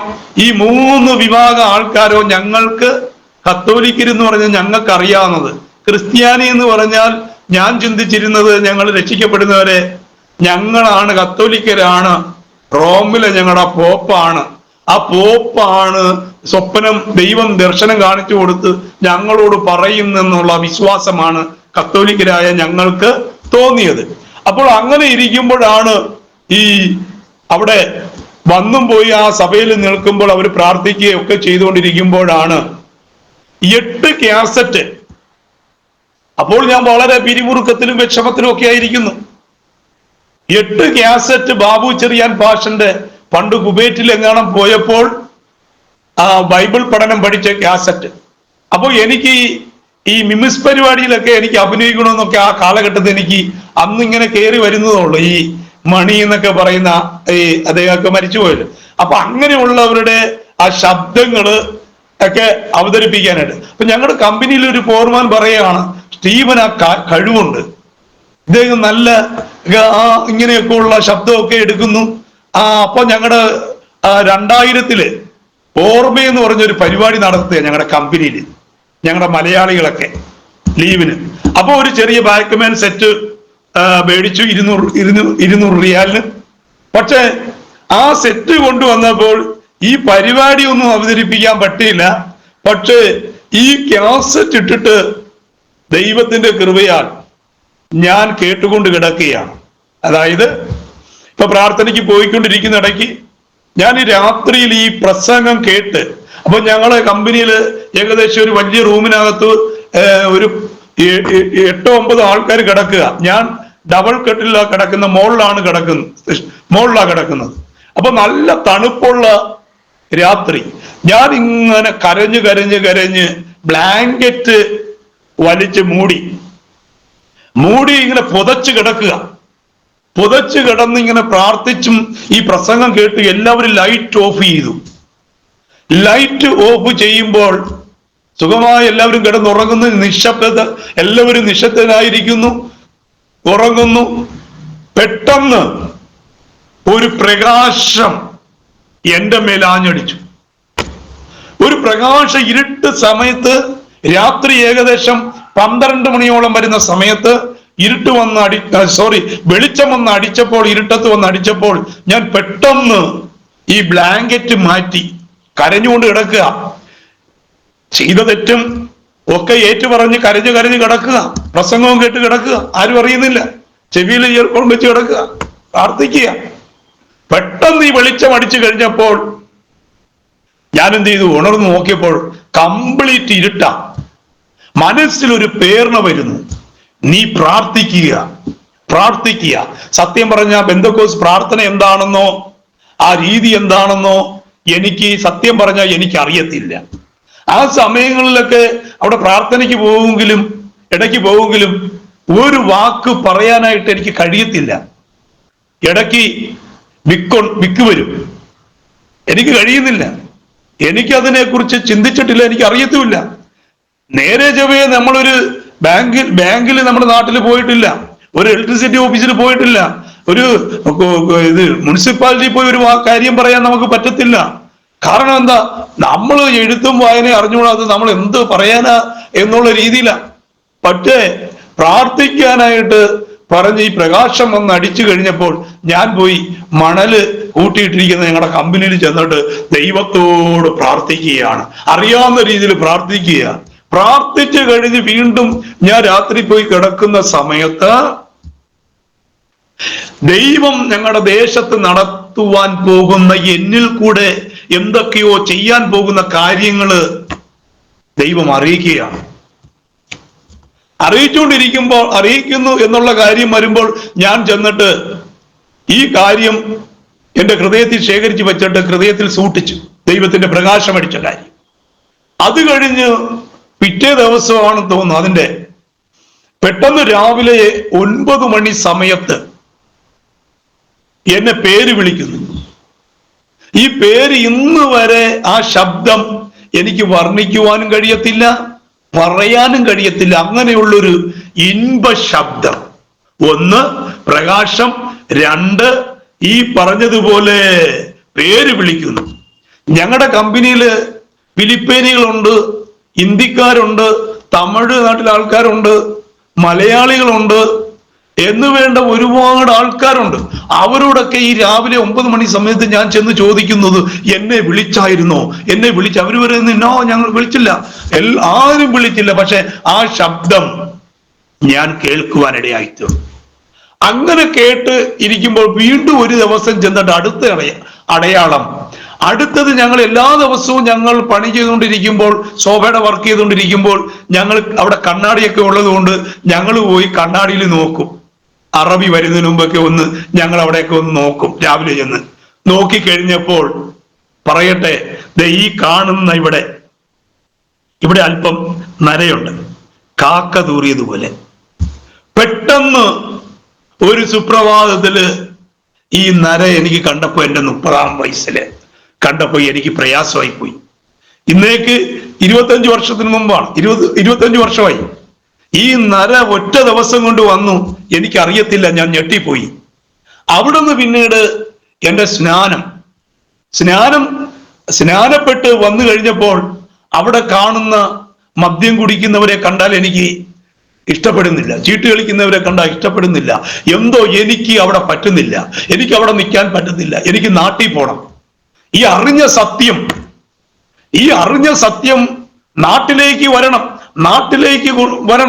നാട്ടിലേക്ക് വരാനായിട്ട് ദൈവത്തിന്റെ കൃപയാൽ ഈ ഞങ്ങളുടെ അറബിയുടെ അടുത്ത് 4 വർഷമായപ്പോ ചെന്നപ്പോ ഓഫീസിൽ ചെന്ന് കഴിഞ്ഞപ്പോൾ, ഓഫീസിൽ ഞാൻ എന്റെ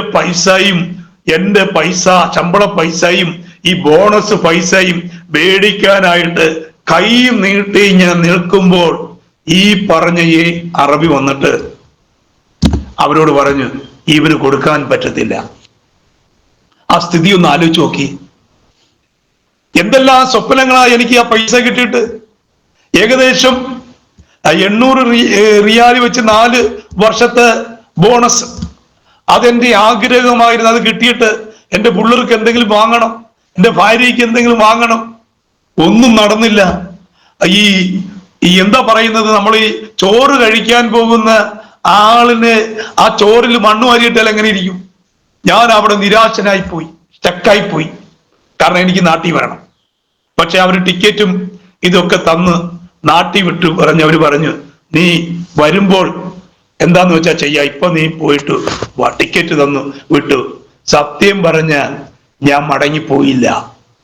കാരണം ഞാൻ മടങ്ങിപ്പോകാത്തതിന്റെ കാരണം, ഞാനിവിടെ വന്നിട്ട് എന്റെ ഭാര്യ, ഞാനിവിടെ പ്രാർത്ഥനയ്ക്ക് പോവുകയാണ്. എവിടെയൊക്കെ അന്വേഷിച്ച്, ടൗണിലുണ്ട്, ഞങ്ങളുടെ തീരദേശത്തില്ല. അപ്പോഴാണ് ഞാൻ നേരത്തെ പറഞ്ഞ ആ അപ്പച്ചനും അമ്മച്ചിയും ഒക്കെ, ബേബി ജാഗ അപ്പച്ചനും അമ്മച്ചിയൊക്കെ അവിടെ ഉണ്ട്. അവരെവിടെയോ പോകുന്നു ചോദിച്ചു അവര് പറഞ്ഞു, ഞങ്ങൾ രാമൻകുളങ്ങര എന്ന് പറഞ്ഞ സ്ഥലത്ത് മേടേമുക്കിൽ പോകുന്നു, അവിടെ ഒരു ചെറിയ കൂട്ടായ്മ, ഐപിസിയുടെ കൂട്ടായ്മ ഉണ്ടെന്ന് പറഞ്ഞു. അവിടേക്ക് പോവുകയാണ്. അവരുടെ കൂടെ ഞാൻ പോയി അവരുടെ കൂടെ പോകുമ്പോൾ എന്റെ വൈഫ് ചോദിച്ചു, എവിടെയാണ് പോകുന്നത് ഈ 2 ദിവസം കൊണ്ട്? ഞാൻ പറഞ്ഞു, ഞാനൊരു പ്രാർത്ഥനയ്ക്കാ പോകുന്നത്. ഏത് പ്രാർത്ഥന? ഞാൻ പറയും, ഇന്ന പ്രാർത്ഥന. അതിനറിയത്ത് പോലും ഇല്ല. അത് പറഞ്ഞു, എന്നെ കൂടെ കൊണ്ടുപോകാത്ത എന്തെന്ന് ഭാഗ്യത്തിന് ദൈവത്തിന്റെ പ്രവൃത്തി നോക്കിയേ. അപ്പോൾ ഈ എവിടെ പോകുന്നെന്ന് ചോദിച്ചു. ഞാൻ വിചാരിച്ചു ഇവരോടൊക്കെ പറഞ്ഞു കഴിഞ്ഞാൽ ഇവരെന്നെ കുഴയ്ക്കും, ഇവരെന്നെ മുമ്പോട്ട് വിടത്തില്ല. ഞാൻ പ്രാർത്ഥിച്ചുകൊണ്ടിരിക്കുകയാണ്. അപ്പൊ ഞാൻ അവിടെ പ്രാർത്ഥനയ്ക്ക് ചെന്ന് കഴിഞ്ഞപ്പോൾ എന്റെ വൈഫ് ചോദിച്ചു, എവിടെ പോകുന്നു? ഇങ്ങനെ 2 ദിവസം കൊണ്ട് പോകുന്നല്ലോ. ഞാൻ സത്യം തുറന്നു ഞാൻ പറഞ്ഞു, ഇതേപോലെ പ്രാർത്ഥനയ്ക്ക് പോവുകയാണ്. അതെവിടെ? അതിന്റെ സ്ഥലത്ത്. ഞാനും വരുന്നു. ശരി. അവളെ കൊണ്ടുപോയി കഴിഞ്ഞപ്പോൾ ഉപവാസ പ്രാർത്ഥനയില് അവൾ അങ്ങ് സമർപ്പിച്ചു കഴിഞ്ഞപ്പോൾ വീണ്ടും അപ്പനെ കൊണ്ടുപോകാനിടയായിട്ട്. അപ്പോൾ എന്റെ മൂത്ത പെങ്ങളെ കൊണ്ടുപോയി. അവരും സ്നാനപ്പെട്ടു. അപ്പൊ അപ്പനും 3 പേര് സ്നാനപ്പെട്ടു. 3 പേര് സ്നാനപ്പെട്ടപ്പോൾ എന്റെ മനസ്സിൽ ദൈവാത്മാവ് പറയും, നീ ഇനി പോകരുത്. നീ പോയാൽ ഈ സഹോദരങ്ങളെ ഇവരെ കൊണ്ടുപോകും പിന്മാറ്റത്തിലേക്ക്. പക്ഷെ ഞാൻ ഒന്നും നോക്കിയില്ല, പോകാതെ ദൈവത്തിന്റെ കൃപയാൽ നാട്ടില് നിന്ന് ഇനിയാണ് എൻ്റെ ഈ സുവിശേഷ പ്രവർത്തനത്തിന്റെ കാര്യം തുടങ്ങുന്നത്. നാട്ടിൽ നിന്ന് കഴിഞ്ഞപ്പോൾ ഒരു വിധത്തിലും എന്നെ മുമ്പോട്ട് വിടത്തില്ല നാട്ടിൽ വന്നപ്പോൾ. കാരണം ഞാൻ വന്നപ്പോൾ മുഖത്ത് നോക്കിയപ്പോൾ മീശയില്ല, സുവിശേഷം അറിയിക്കുന്നു, കാണുന്നവരോടൊക്കെ സുവിശേഷം അറിയിക്കുന്നു. അച്ഛന്മാര് ഇളകി, പ്രാർത്ഥനക്കാര് ഇളകി, പ്രാർത്ഥന കൂട്ടങ്ങള് അവര് ഇളകി. അവര് വന്നിട്ട് പറഞ്ഞ് ഇതിവിടെ പറ്റുകയില്ല. അവര് പറയുകയാണ്, നീ അനുഭവിക്കും, നീ വരും, മുട്ടുമടക്കും. പക്ഷെ എനിക്കന്ന് ഉത്തരം പറയാത്തത് കൊണ്ട് ദൈവത്തിന്റെ കൃപയാൽ ഈ പറഞ്ഞ വീട്ടിൽ പോയിട്ട് വരുമ്പോൾ, അപ്പച്ചന്റെ വീട്ടിൽ പോയിട്ട് വരുമ്പോൾ ഒരു അമ്മച്ചി, പ്രായമുള്ള അമ്മച്ചി പറയാ, നീ അനുഭവിക്കും, നീ വന്ന് ഞങ്ങളുടെ അടുത്ത് വന്ന് മുട്ടുമടക്കും, നമ്മൾ ഒന്നിച്ച് പ്രാർത്ഥിച്ചതല്ലേ എന്നൊക്കെ പറഞ്ഞപ്പോൾ എന്റെ ഭാഷ ഇങ്ങനെയായിരുന്നു ആ വായിൽ വന്നത്. ഞാൻ പറഞ്ഞു, ശ്രീയെ, എനിക്കും നിനക്കും തമ്മിൽ എന്ത്? ഒറ്റപ്പോക്ക്. ആ അമ്മച്ചി അപ്പൊ തന്നെ അങ്ങ് പോയി ആ വാക്ക് കേട്ടപ്പോൾ. കാരണം ശക്തമായിട്ട് ഈ കാര്യം പറഞ്ഞു കഴിഞ്ഞപ്പോൾ അവരങ്ങ് പോയി. അവർ ദേഷിച്ച് പറഞ്ഞപ്പോൾ ഇതെല്ലാം ഞാൻ ശ്രീയെ, എനിക്കും നിനക്കും തമ്മിൽ എന്തു എന്ന് പറഞ്ഞ് അവരങ്ങ് പോയി കഴിഞ്ഞ് തീർന്നിട്ട് വീണ്ടും അപ്പടി വിഷയങ്ങൾ പ്രശ്നങ്ങളായി. നാട്ടുകാരിളകി നിൽക്കുന്നു, പള്ളിക്കാരിളകി നിൽക്കുന്നു. ഇവരെ പറഞ്ഞു വിടണം. കാരണം ഞങ്ങളുടെ അവിടെ ആരെങ്കിലും ബന്ദിഗോസുകാരായിട്ട് ഒരാൾ വന്നു കഴിഞ്ഞാൽ ആ രാത്രിക്ക് രാത്രി പറഞ്ഞു വിടും, പകലാണെങ്കിൽ പകൽ ഒട്ടിച്ചു വിടും. ഞാൻ കണ്ടിട്ടുള്ളതാണ്. ഈ തുരുത്തി വിടുക, ആൾക്കാർ കൂട്ടത്തോടെ വന്ന് അവരെ ഒതുക്കി ഓട്ടിക്കുന്നതായിട്ട് ഞാൻ കണ്ടിട്ടുണ്ട് എൻ്റെ കണ്ണുകൊണ്ട്. അന്ന് ആരാണെന്നും എന്താണെന്നും എനിക്കറിയത്തില്ല, ഞാൻ കണ്ടിട്ടുണ്ട്. സുവിശേഷം പറയാൻ വരുന്നവരടുത്തൊക്കെ അവരെ ആരെങ്കിലും ഒക്കെ, ചിലപ്പോൾ ഒരു അമ്മച്ചിയായിരിക്കും അല്ലെങ്കിൽ വേറെ ആരെങ്കിലും ആയിരിക്കും, അവരെയൊക്കെ തുരുത്തി ഓട്ടിച്ചു വിടുക ഞാൻ കണ്ടിട്ടുണ്ട്. അപ്പൊ എൻ്റെ ജീവിതത്തിൽ എനിക്ക് വളരെ പ്രതികൂലത്തിന്റെ കാലഘട്ടം, വല്ലാതെ എനിക്ക് മുമ്പോട്ട് പോകാൻ കഴിയുന്നില്ല. പ്രശ്നങ്ങൾ കാരണം പിന്നെ നമുക്ക് ജോലി, പൈസ ഇല്ലാത്തത് കൊണ്ട് ഞാൻ ചേട്ടന്റെ കൂടെ വള്ളത്തിൽ പോവുകയാണ്. വള്ളത്തിൽ പോയിക്കൊണ്ടിരിക്കുമ്പോൾ, അപ്പോൾ അതിനു മുമ്പേ ഞാൻ പറഞ്ഞല്ലോ, ദർശനങ്ങൾ ദൈവം ഇവിടത്തെ കാണിച്ചു തരുമെന്ന്. എന്റെ സഹോദരങ്ങളെടുത്ത് സുവിശേഷം പറയുമ്പോൾ സഹോദരങ്ങൾ പറയാ, നീ 2-3 പേര് ഇവിടെ കിടന്നിട്ട് എന്താ ചെയ്യാനാ? നിങ്ങൾ ആൾക്കാരെ കാണീര്, നിങ്ങൾ ഇവിടെ കിടന്നിട്ട് ഇതൊക്കെ ഇവരിങ്ങനെ പറയുന്ന ആളില്ലല്ലോ നിങ്ങളുടെ കൂടെ, 2-3 പേരല്ലേ ഉള്ളു. നിങ്ങൾ എന്ത് ചെയ്യാനാ? പക്ഷെ ഞാൻ വെറുതെ ഇരിക്കുന്നില്ല. ഞാൻ ഇവരുടെ വള്ളത്തിൽ പോയാലും ഞാൻ ഇങ്ങനെ സുവിശേഷം അറിയിക്കുകയും അങ്ങനെ ഇരിക്കുമ്പോ ഈ ധാരാളം ഒരു ദിവസം ഇവർക്ക് മീൻ കിട്ടി. അപ്പൊ എന്നെ വിളിച്ചു കഴിഞ്ഞപ്പോ ഞാൻ ചെല്ലുമ്പോ ഇവര് പറയാ, ദൂരെ വെച്ചേ പറയാ, ദേ വരുന്നു, സ്വപ്നക്കാരൻ വരുന്നു. നമ്മളെ ഒന്ന് കളിയാക്കുന്ന വിധത്തിൽ ഇവര് കളിയാക്കും. അങ്ങനെ സാഹചര്യം നമ്മൾ വള്ളത്തിൽ പോയിക്കൊണ്ടിരിക്കുമ്പോ എനിക്ക് ഒരു ചെറിയൊരു ആഗ്രഹം, ഒന്ന് പ്രസംഗിക്കണം. ദൈവാത്മാവ് ഇങ്ങനെ കേൾപ്പിക്കുന്നു, പ്രസംഗിക്കണം. പക്ഷെ ഈ ജനങ്ങളെല്ലാം കൂടി നിൽക്കുന്ന സ്ഥലത്ത് എങ്ങനെ സാധിക്കും? പക്ഷെ ഞാനിത് മരിച്ചാലും വേണ്ടിയില്ല, എനിക്ക് പ്രസംഗിക്കണം. അങ്ങനെ ഇരിക്കുമ്പോൾ, വള്ളത്തെ പോയിക്കൊണ്ടിരിക്കുമ്പോൾ തന്നെ ഒരു ദൈവദാസൻ എനിക്കൊരു സെറ്റ് വിലയ്ക്ക് തന്നു. 2000 രൂപയ്ക്ക് തൂക്കിയിട്ടിരിക്കുന്ന ഒരു മെഗാഫോൺ സെറ്റ് എനിക്ക് തന്നു. ആ സെറ്റ് മേടിച്ചിട്ട് ഞാൻ പ്രസംഗിക്കാൻ തുടങ്ങി. പ്രസംഗിച്ചതിന്റെ ആദ്യത്തെ പ്രസംഗം, എൻ്റെ പ്രസംഗം ഇപ്പോഴും ഓർമ്മയുണ്ട്. ആദ്യം പ്രസംഗിക്കുന്നത് ഗണേശ്വര തടാകത്തിന്റെ കരയിൽ നിൽക്കുമ്പോ എന്നുള്ള പ്രസംഗിച്ചുകൊണ്ട് നിൽക്കുമ്പോൾ തന്നെ എതിരാളികൾ വന്നു എന്നെ അങ്ങ് എൻ്റെ മെഗാഫോണും വലിച്ച് എടുത്തു എന്നെ അവർ പിടിച്ചു വെച്ചേക്കുക. എന്റെ കുത്തിന് കയറി പിടിച്ചു വെച്ചേക്കുക. ഇവിടെ ഇത് പറ്റത്തില്ലെന്ന് പറഞ്ഞ് ഞാൻ പറഞ്ഞ്, ഇത് ഞാൻ കഷ്ടപ്പെട്ട് മേടിച്ചതാ, എന്നെ ഇവര് വിടത്തില്ല. ഇവരെന്നെ കിടന്നങ്ങ് ചീത്തയും ബഹളവും ഒക്കെ ആയി. ബഹളമായപ്പോ ഞാൻ എന്ത് ചെയ്തു? വേറെ ആരെ എനിക്കൊന്നും പറയാനായിട്ടില്ല. ഞാൻ ദൈവത്തോട് നിലവിളിക്കുക, അബ്രഹാമിന്റെ ദൈവമേ, ഇസഹാക്കിന്റെ ദൈവമേ, യാക്കോബിന്റെ ദൈവമേ, എന്നെയോ സഹായിക്കണേ എന്ന് പറഞ്ഞുകൊണ്ട് അവരവിടെ കിടന്ന് ഇവരെന്നെ ഇട്ട് ഇത് ചെയ്യുക. ഇവരവിടെ നിന്നിട്ട് പറയുകയാണ്, നീ അങ്ങനെയാണെങ്കിൽ ഒരു കാര്യം ചെയ്യും, നിനക്ക് ഒരു പ്രാവിനെ ഇറക്കാൻ പറ്റുമോ? നീ ഇങ്ങനെയൊക്കെ പറയുന്നല്ലോ, നീ ഒരു പ്രാവിനെ ഇറക്ക്, പ്രാർത്ഥിച്ചിട്ട് നീ ഒരു പ്രാവിനെ ഇപ്പൊ ഇറക്കണം. ഈ എതിരാളി പറയുകയാണ്, ഇപ്പൊ ഞാനൊരു പ്രാവിനെ ഇറക്കണം, പ്രാർത്ഥിച്ചിട്ട് ഇപ്പോൾ ഒരു പ്രാവിനെ ഇറക്കണം, ഞാൻ ദൈവത്തോട് നിലവിളിക്കുക. അവരുടെ ചിന്ത എന്ന് പറഞ്ഞാൽ ഇവരെന്നെ തല്ലിയത് കൊണ്ട് ഞാൻ നിലവിളിക്കുക അല്ല, ഞാൻ അബ്രഹാമിന്റെ ദൈവം, ഇസഹാക്കിന്റെ ദൈവമേ യേശുവേ എന്ന് പറഞ്ഞ് നിലവിളിക്കുക. അപ്പോ എന്റെ അപ്പൻ ഓടി വന്നു വിടാൻ പറഞ്ഞു, വിട്ടു. അത് കഴിഞ്ഞ് തീർന്ന് ഈ വീണ്ടും സഹോദരങ്ങൾ അറിഞ്ഞപ്പോൾ സഹോദരങ്ങൾക്ക് വിഷമമായി.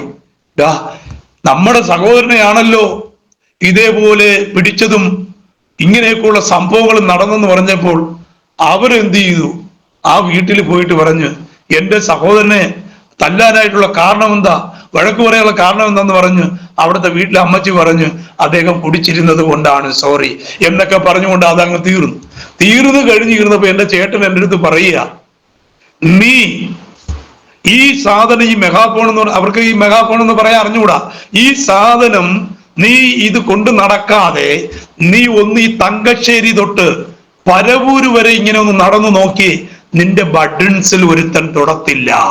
ഇപ്പോൾ നിന്നെ തൊട്ടതെന്ന് പറഞ്ഞാൽ ആരൊക്കെയോ നിന്റെ കയ്യിൽ ഈ സെറ്റ് തന്നു വിട്ടിട്ട് ഈ ഇവിടെ കിടക്കുന്ന ഈ കത്തോലിക്കര് കിടക്കുന്ന ഇടയിൽ നീ വന്ന് ഇങ്ങനെ സംസാരിച്ചത് കൊണ്ടാണ് നിനക്കെതിരായത് എന്ന് പറഞ്ഞുകൊണ്ട് എന്നെ ഞാൻ പറഞ്ഞില്ല, ഞാൻ മരിക്കേണ്ടി വന്നാലും മരിക്കും, എന്നെ ആരെന്ത് ചെയ്താലും എനിക്ക് പ്രശ്നമില്ല, ഞാൻ ഇവിടെ വന്നത് സുവിശേഷം അറിയിക്കാനാ, മരിക്കേണ്ടി വന്നാലും മതി. അപ്പൊ അവര് പറയുന്നത് ചുമ്മാ മരിക്കൂ, ചുമ്മാ കൊല്ലൂ എന്നൊക്കെ അവര് പറയുന്നത്. അവർക്ക് നോക്കുമ്പോഴാ നമ്മൾ ഈ ദേശത്ത് ഈ ഇത്രയും പവറായിട്ട് നിൽക്കുമ്പോ അവരൊക്കെ പറയുന്നത് നിങ്ങളുടെ അനിയനായി പോയത് കൊണ്ട് ഞങ്ങൾക്കൊന്നും ചെയ്യാൻ പറ്റുന്നില്ല, നിങ്ങളുടെ അനിയനായി പോയതുകൊണ്ടൊക്കെയാണ് ഞങ്ങൾക്കൊന്നും പറയാൻ എന്നൊക്കെ പറഞ്ഞ് അവര് ഇങ്ങനെ നിൽക്കുന്ന സമയത്ത് എന്നെ ഞാൻ എന്ത് ചെയ്തു, പ്രാർത്ഥിക്കാൻ തുടങ്ങി.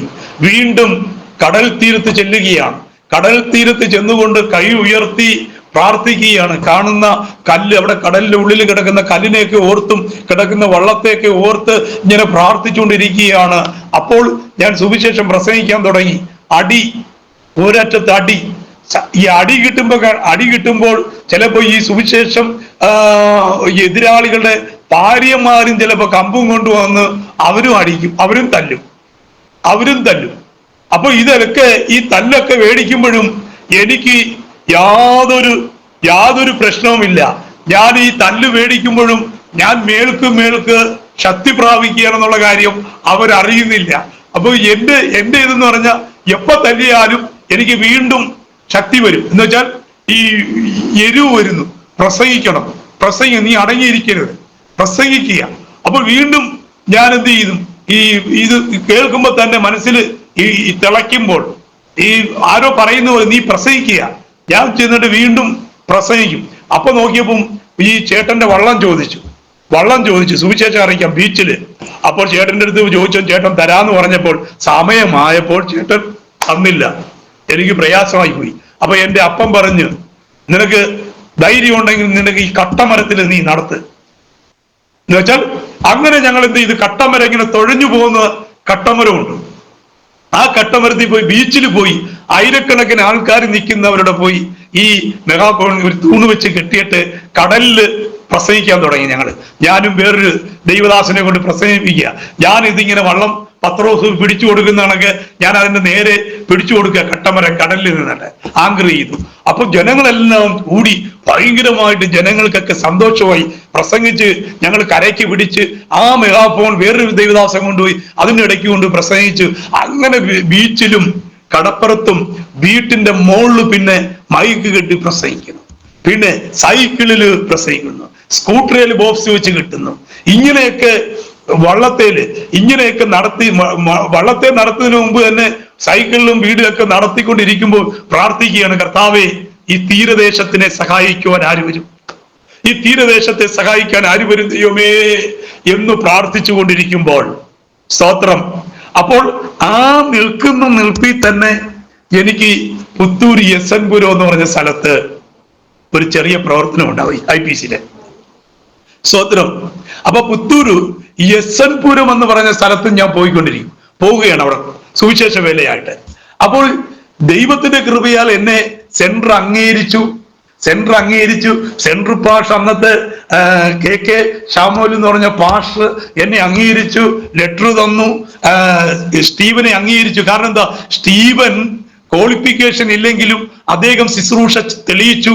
പല അടികളും അദ്ദേഹത്തിന്റെ ക്വാളിഫിക്കേഷൻ എന്താന്ന് പറഞ്ഞാൽ അടിയാണ്. അടിയും നിന്നയാണ് അദ്ദേഹത്തിന്റെ ക്വാളിഫിക്കേഷൻ. ശരി, അദ്ദേഹത്തെ അംഗീകരിച്ചു.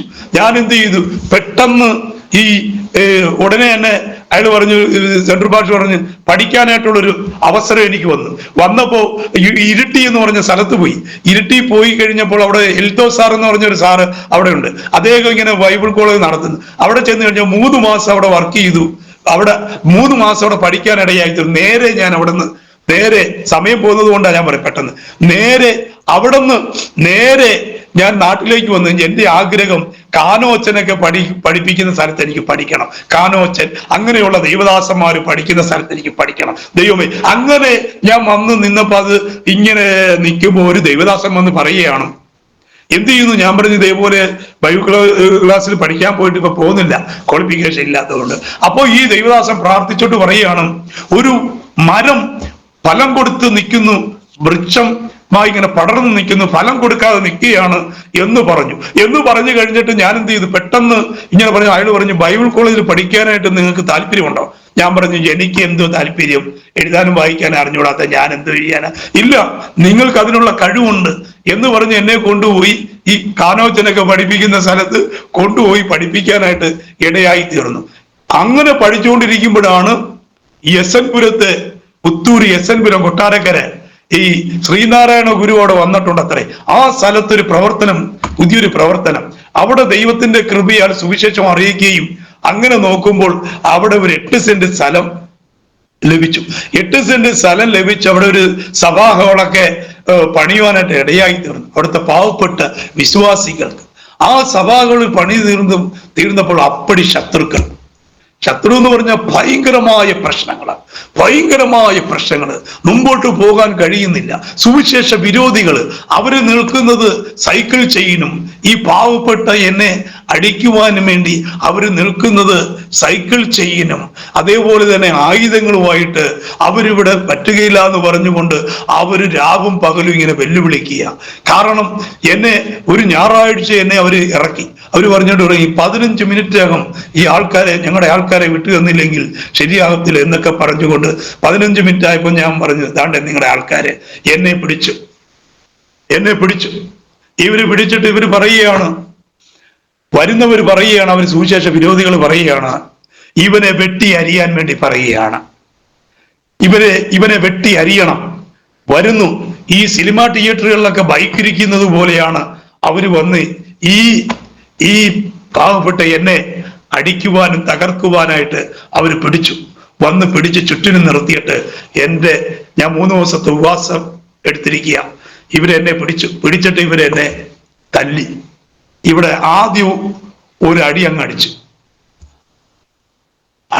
അടിച്ചു തീർന്നപ്പോൾ ഞാൻ മൗനമായി നിൽക്കുകയാണ്. അപ്പോൾ അതിനു മുമ്പേ ദൈവാത്മാവ് എനിക്ക് പ്രേരണ തന്നു, ലൂക്കോസിന്റെ സുവിശേഷം 21-ാം അധ്യായം വായിക്കണം. അതിന് വായിക്കുക. നിങ്ങളെ നാടുവാഴിയുടെ അടുത്ത് കൊണ്ടുപോകും, പള്ളി ഇങ്ങനെയൊക്കെയുള്ള സംഭവങ്ങളൊക്കെ അവിടെയൊക്കെ നിങ്ങളെല്ലാം മറുപടി കൊടുക്കുന്നത് എന്ന് കേട്ടപ്പോൾ ഞാൻ എന്ത് ചെയ്തു, ഈ വാക്ക് പിടിച്ചുകൊണ്ട് ഞാൻ നിൽക്കുക. അവർ ചോദിക്കുന്ന ആൻസറിന് ഞാൻ ഉത്തരം കൊടുക്കും. നീ എവിടെന്നാ വന്നേക്കുന്നത്? ഞാൻ പറഞ്ഞു കൊല്ലത്ത് എവിടെയാ? കൊല്ലത്ത് തീരദേശത്ത്, കൊല്ലം പള്ളിത്തോട്ടത്ത് എവിടെയാ? പോർട്ടിനടുത്ത്, ബീച്ചിനടുത്ത്. നിന്റെ പേരെന്തുവാ? അത് സ്റ്റീഫൻ. ഇതിനു മുമ്പ് നിന്റെ പേരെന്തുവാ? ഞാൻ പറയും സ്റ്റീഫൻ ബെഞ്ചമിൻ. അപ്പൊ അപ്പന്റെ പേരോടെ ചേർത്ത് സ്റ്റീഫൻ ബെഞ്ചമിൻ. നിനക്കിവിടെ എന്താ കാര്യം? ഞാൻ ഇവിടുത്തെ ഭാഷയാണ് മതി എന്നൊക്കെ പറഞ്ഞുകൊണ്ട് അവർ പിടിച്ചിറക്കി എന്നെ അവർ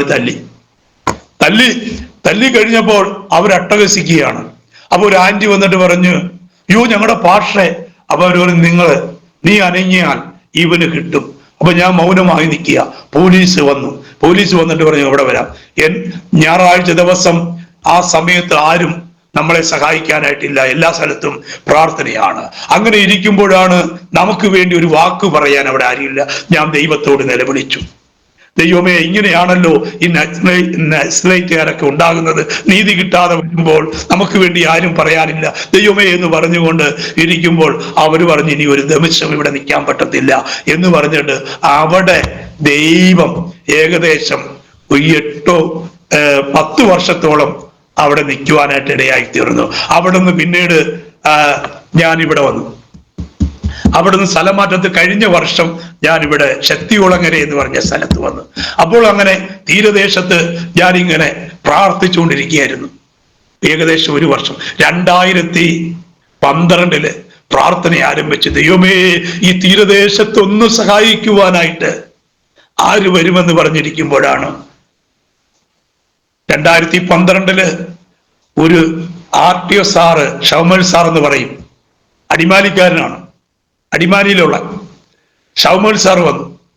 അദ്ദേഹം വന്നിട്ട് ഇവിടെ സുവിശേഷം തീരദേശത്ത് നടന്നപ്പോൾ സുവിശേഷം ഒരിടത്തും കേൾക്കുന്നില്ല, പള്ളിയുണ്ട്. പക്ഷേ ഒരു ദിവസം അദ്ദേഹം കേട്ട് സുവിശേഷം പ്രസംഗിക്കുന്ന കേട്ടു. അയാള് രാവിലെ കേട്ടിട്ട് പോയിട്ട് രാത്രി വന്നിട്ട് പവർ കട്ടുള്ള സമയത്ത് വന്ന് ഈ സുവിശേഷം പ്രസംഗിക്കുന്ന ആളുടെ വീഡിയോ ചോദിച്ചു. പക്ഷേ ആരോ കാണിച്ചു കൊടുത്ത് അദ്ദേഹം വന്നു. സിമ്പിൾ മനുഷ്യൻ, സാധാരണ മനുഷ്യൻ. ആ മനുഷ്യൻ വന്നിട്ട് വീട് ചോദിച്ച് കയറി വന്നിരുന്ന് ഞാൻ ഭാരപ്പെട്ടു, രാത്രിയിൽ ഒരു സുവിശേഷം വന്നല്ലോ എന്ന് പറഞ്ഞത്.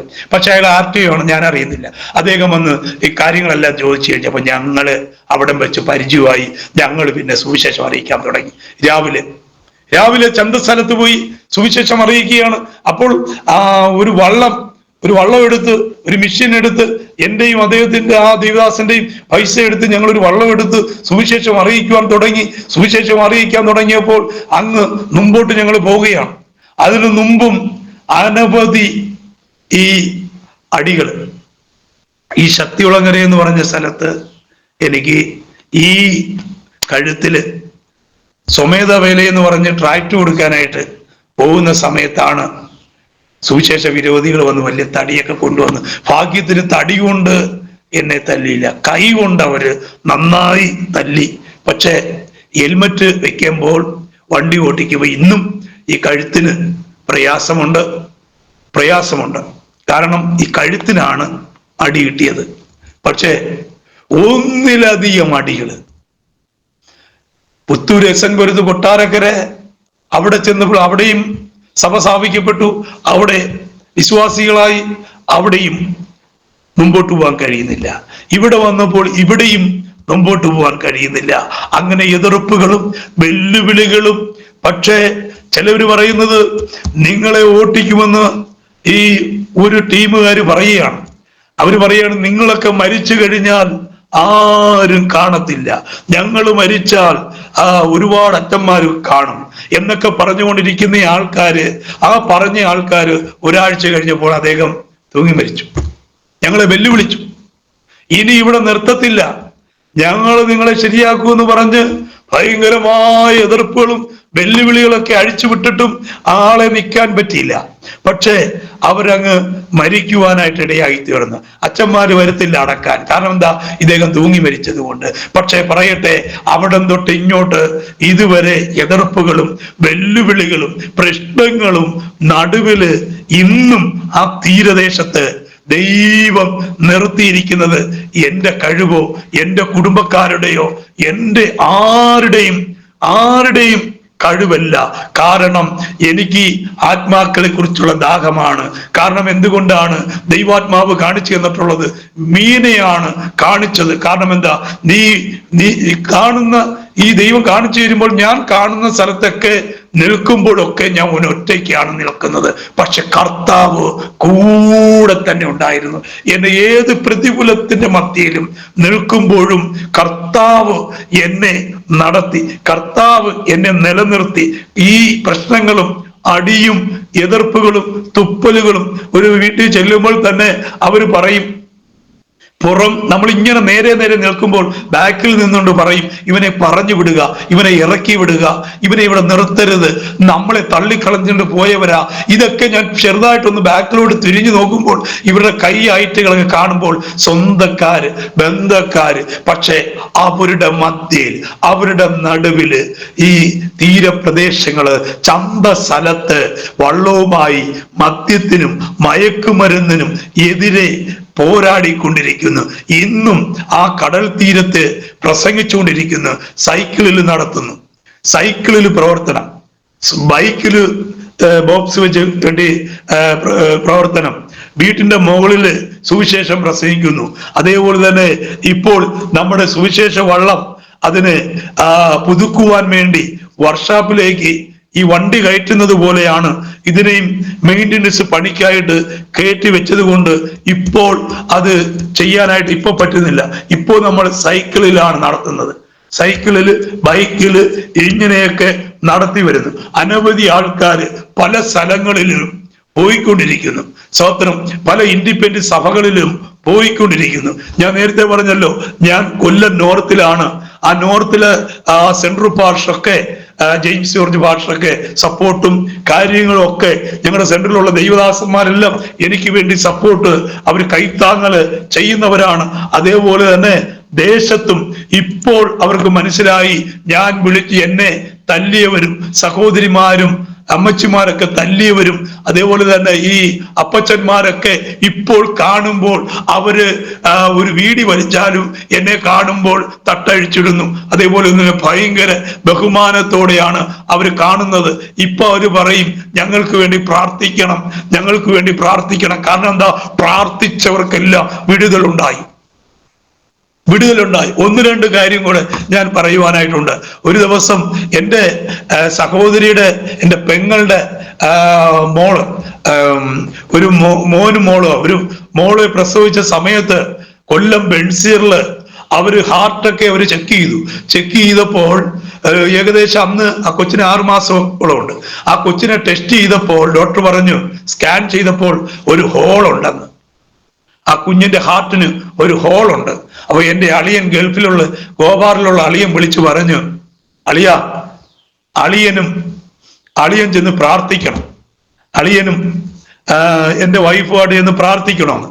ഞാൻ ചോദിച്ചു, അളിയന് വിശ്വാസമുണ്ടോ ദൈവം പ്രവർത്തിക്കുന്നു? ഉണ്ടെന്ന് പറഞ്ഞു. അവിടെ ചെന്ന് കഴിഞ്ഞ് ദൈവത്തിന്റെ കൃപയാൽ ഞാനും ഭാര്യയും കർത്താവ് വിടുവിച്ചു. പിന്നീട് വേറൊരു സ്ഥലത്ത് ചെന്ന് സ്കാൻ എടുത്ത് കഴിഞ്ഞപ്പോൾ അങ്ങനൊരു അസുഖം ഇല്ല. നമ്മുടെ ദൈവം ജീവിക്കുന്ന ദൈവമാണ്. യേശു ജീവിക്കുന്നു, സുവിശേഷം ഇന്ന് ജീവിക്കുന്നു, ദൈവം ജീവിക്കുന്നു. വിശ്വസിക്കുന്നവരാൽ ഈ അടയാളങ്ങൾ സംഭവിക്കും. അതേപോലെ തന്നെ വീണ്ടും ഞാനിങ്ങനെ കടപ്പുറത്തൂടെ ഇങ്ങനെ സഞ്ചരിക്കുന്നു. ഞങ്ങളുടെ ആ ഒരു അകന്ന ബന്ധു, അദ്ദേഹം ഇങ്ങനെ വല തുന്നിക്കൊണ്ടിരിക്കുക, വൈഫും അടുത്തിരിക്കും. അവർ 4 മണിക്ക് ചായയും കുടിച്ച് വല തുന്നിക്കൊണ്ടിരിക്കുമ്പോ എന്നെ കണ്ടു, വിളിച്ചിട്ട് പറഞ്ഞു, സ്റ്റീഫൻ വരൂ, എൻ്റെ അനിയത്തിയുടെ മോൻ മെഡിക്കൽ കോളേജിൽ നിന്ന് തള്ളിയിരിക്കുക, അവനെ 6 മാസത്തെ അവധിയിട്ടിരിക്കുക എന്ന്. 6 മാസം കഴിഞ്ഞാൽ ഇവന് മരിക്കും. അവരെല്ലാ കേസ് കിട്ടും അവരെ എഴുതി ഫയലാക്കി വെച്ചു കൊടുത്തിരിക്കുക. 6 മാസത്തിനകം ഇവൻ മരിക്കും. പക്ഷെ ദൈവത്തിന്റെ കൃപ എന്നോട് പറയുകയാണ്, ഒന്ന് പ്രാർത്ഥിക്കണേ. ഞാൻ പറഞ്ഞു, കുഞ്ഞിനെ കാണിച്ചു തന്നു. ആ കുഞ്ഞിനെ പ്രാർത്ഥിച്ചു 2 പ്രാവശ്യം. ഒരു പ്രാവശ്യം അവരുടെ നിൽക്കെ പ്രാർത്ഥിച്ചു, പിന്നൊരു പ്രാവശ്യം അവനെ നേരിട്ട് ഞാൻ തന്നെ കണ്ടു, വീണ്ടും അവനെ കൈവച്ച് പ്രാർത്ഥിച്ചു. 6 മാസമായപ്പോൾ ഇവര് ചെക്കപ്പിന് ചെന്ന് കഴിഞ്ഞപ്പോൾ ദൈവം വൻ കാര്യങ്ങളെ ചെയ്തു. ഇവര് പറയുകയാണ്, ഡോക്ടർമാർ പറയുകയാണ്, 5-6 ഡോക്ടർമാർ കൂടിയിരുന്നു ഫയലും ഇതെല്ലാം പരിശോധിച്ചിട്ട് എല്ലാ ടെസ്റ്റും പരിശോധിച്ചിട്ട് പറയുക, ഈ കുഞ്ഞിന് യാതൊരു അസുഖവും ഇല്ല. അവര് ചോദിച്ചു, നിങ്ങൾ വല്ല പ്രാർത്ഥനയ്ക്ക് വല്ല പോയോന്ന്? അപ്പൊ അവര് പറഞ്ഞു, ഞങ്ങളുടെ ഒരു അകന്ന ബന്ധു ഒരു സുവിശേഷകനുണ്ട്, അദ്ദേഹം ഇങ്ങനെ കടൽ തീരത്ത് പ്രാർത്ഥിക്കുന്ന ആളാ, അദ്ദേഹം ഇങ്ങനെ പ്രസംഗിക്കുന്ന ആളാ, അദ്ദേഹത്തെ കണ്ട് പറഞ്ഞു ഞങ്ങള്. പക്ഷെ അദ്ദേഹം ദൈവത്തോട് പ്രാർത്ഥിച്ചു, ശരി ഇതിനി ആവശ്യമില്ല, കീറിക്കളയാൻ പറഞ്ഞു. അവിടെ വെച്ച് തന്നെ കീറിക്കളഞ്ഞു. വീട്ടിലേക്ക് വന്നു. അവനിപ്പോ കുറച്ചുകൂടെ വലുതായപ്പോ ഞാൻ ചോദിച്ചു, നിന്നെ സൗഖ്യമാക്കിയത് ആരാ എന്ന് ചോദിച്ചപ്പോ അവൻ പറയാ, ഞാനാന്ന്. ഞാൻ പറഞ്ഞു, ഞാനല്ല മോനെ, സുവിശേഷമാണ്, യേശുവാണ്, നമ്മുടെ യേശു അപ്പച്ചനാണ്. ആ മുറിഞ്ഞ കരമാണ് നിന്നിൽ ഇറങ്ങി വന്നതും നിന്നെ സൗഖ്യമാക്കിയതും. നീ ഇനി ഇങ്ങനെ എൻ്റെ പേര് പറയരുത്, ഞാനല്ല, യേശുവാണ്, ദൈവമാണ് എന്ന് പറഞ്ഞ് ഇന്നും ആ കടൽ തീരത്തവനുണ്ട്. അവനോട് ചോദിച്ചാൽ പറയും. കാരണം അങ്ങനെ ഒരുപാട് ബ്ലഡ് ഛർദിച്ചു വരുന്നവര് പ്രഭാതത്തില് വാതൊക്കെ വന്ന് മുട്ടുന്നു. ഞങ്ങളുടെ ഒരു വിശ്വാസി, ഒരു സഹോദരി ബ്ലഡ് വൊമിറ്റ് ചെയ്യുന്നു.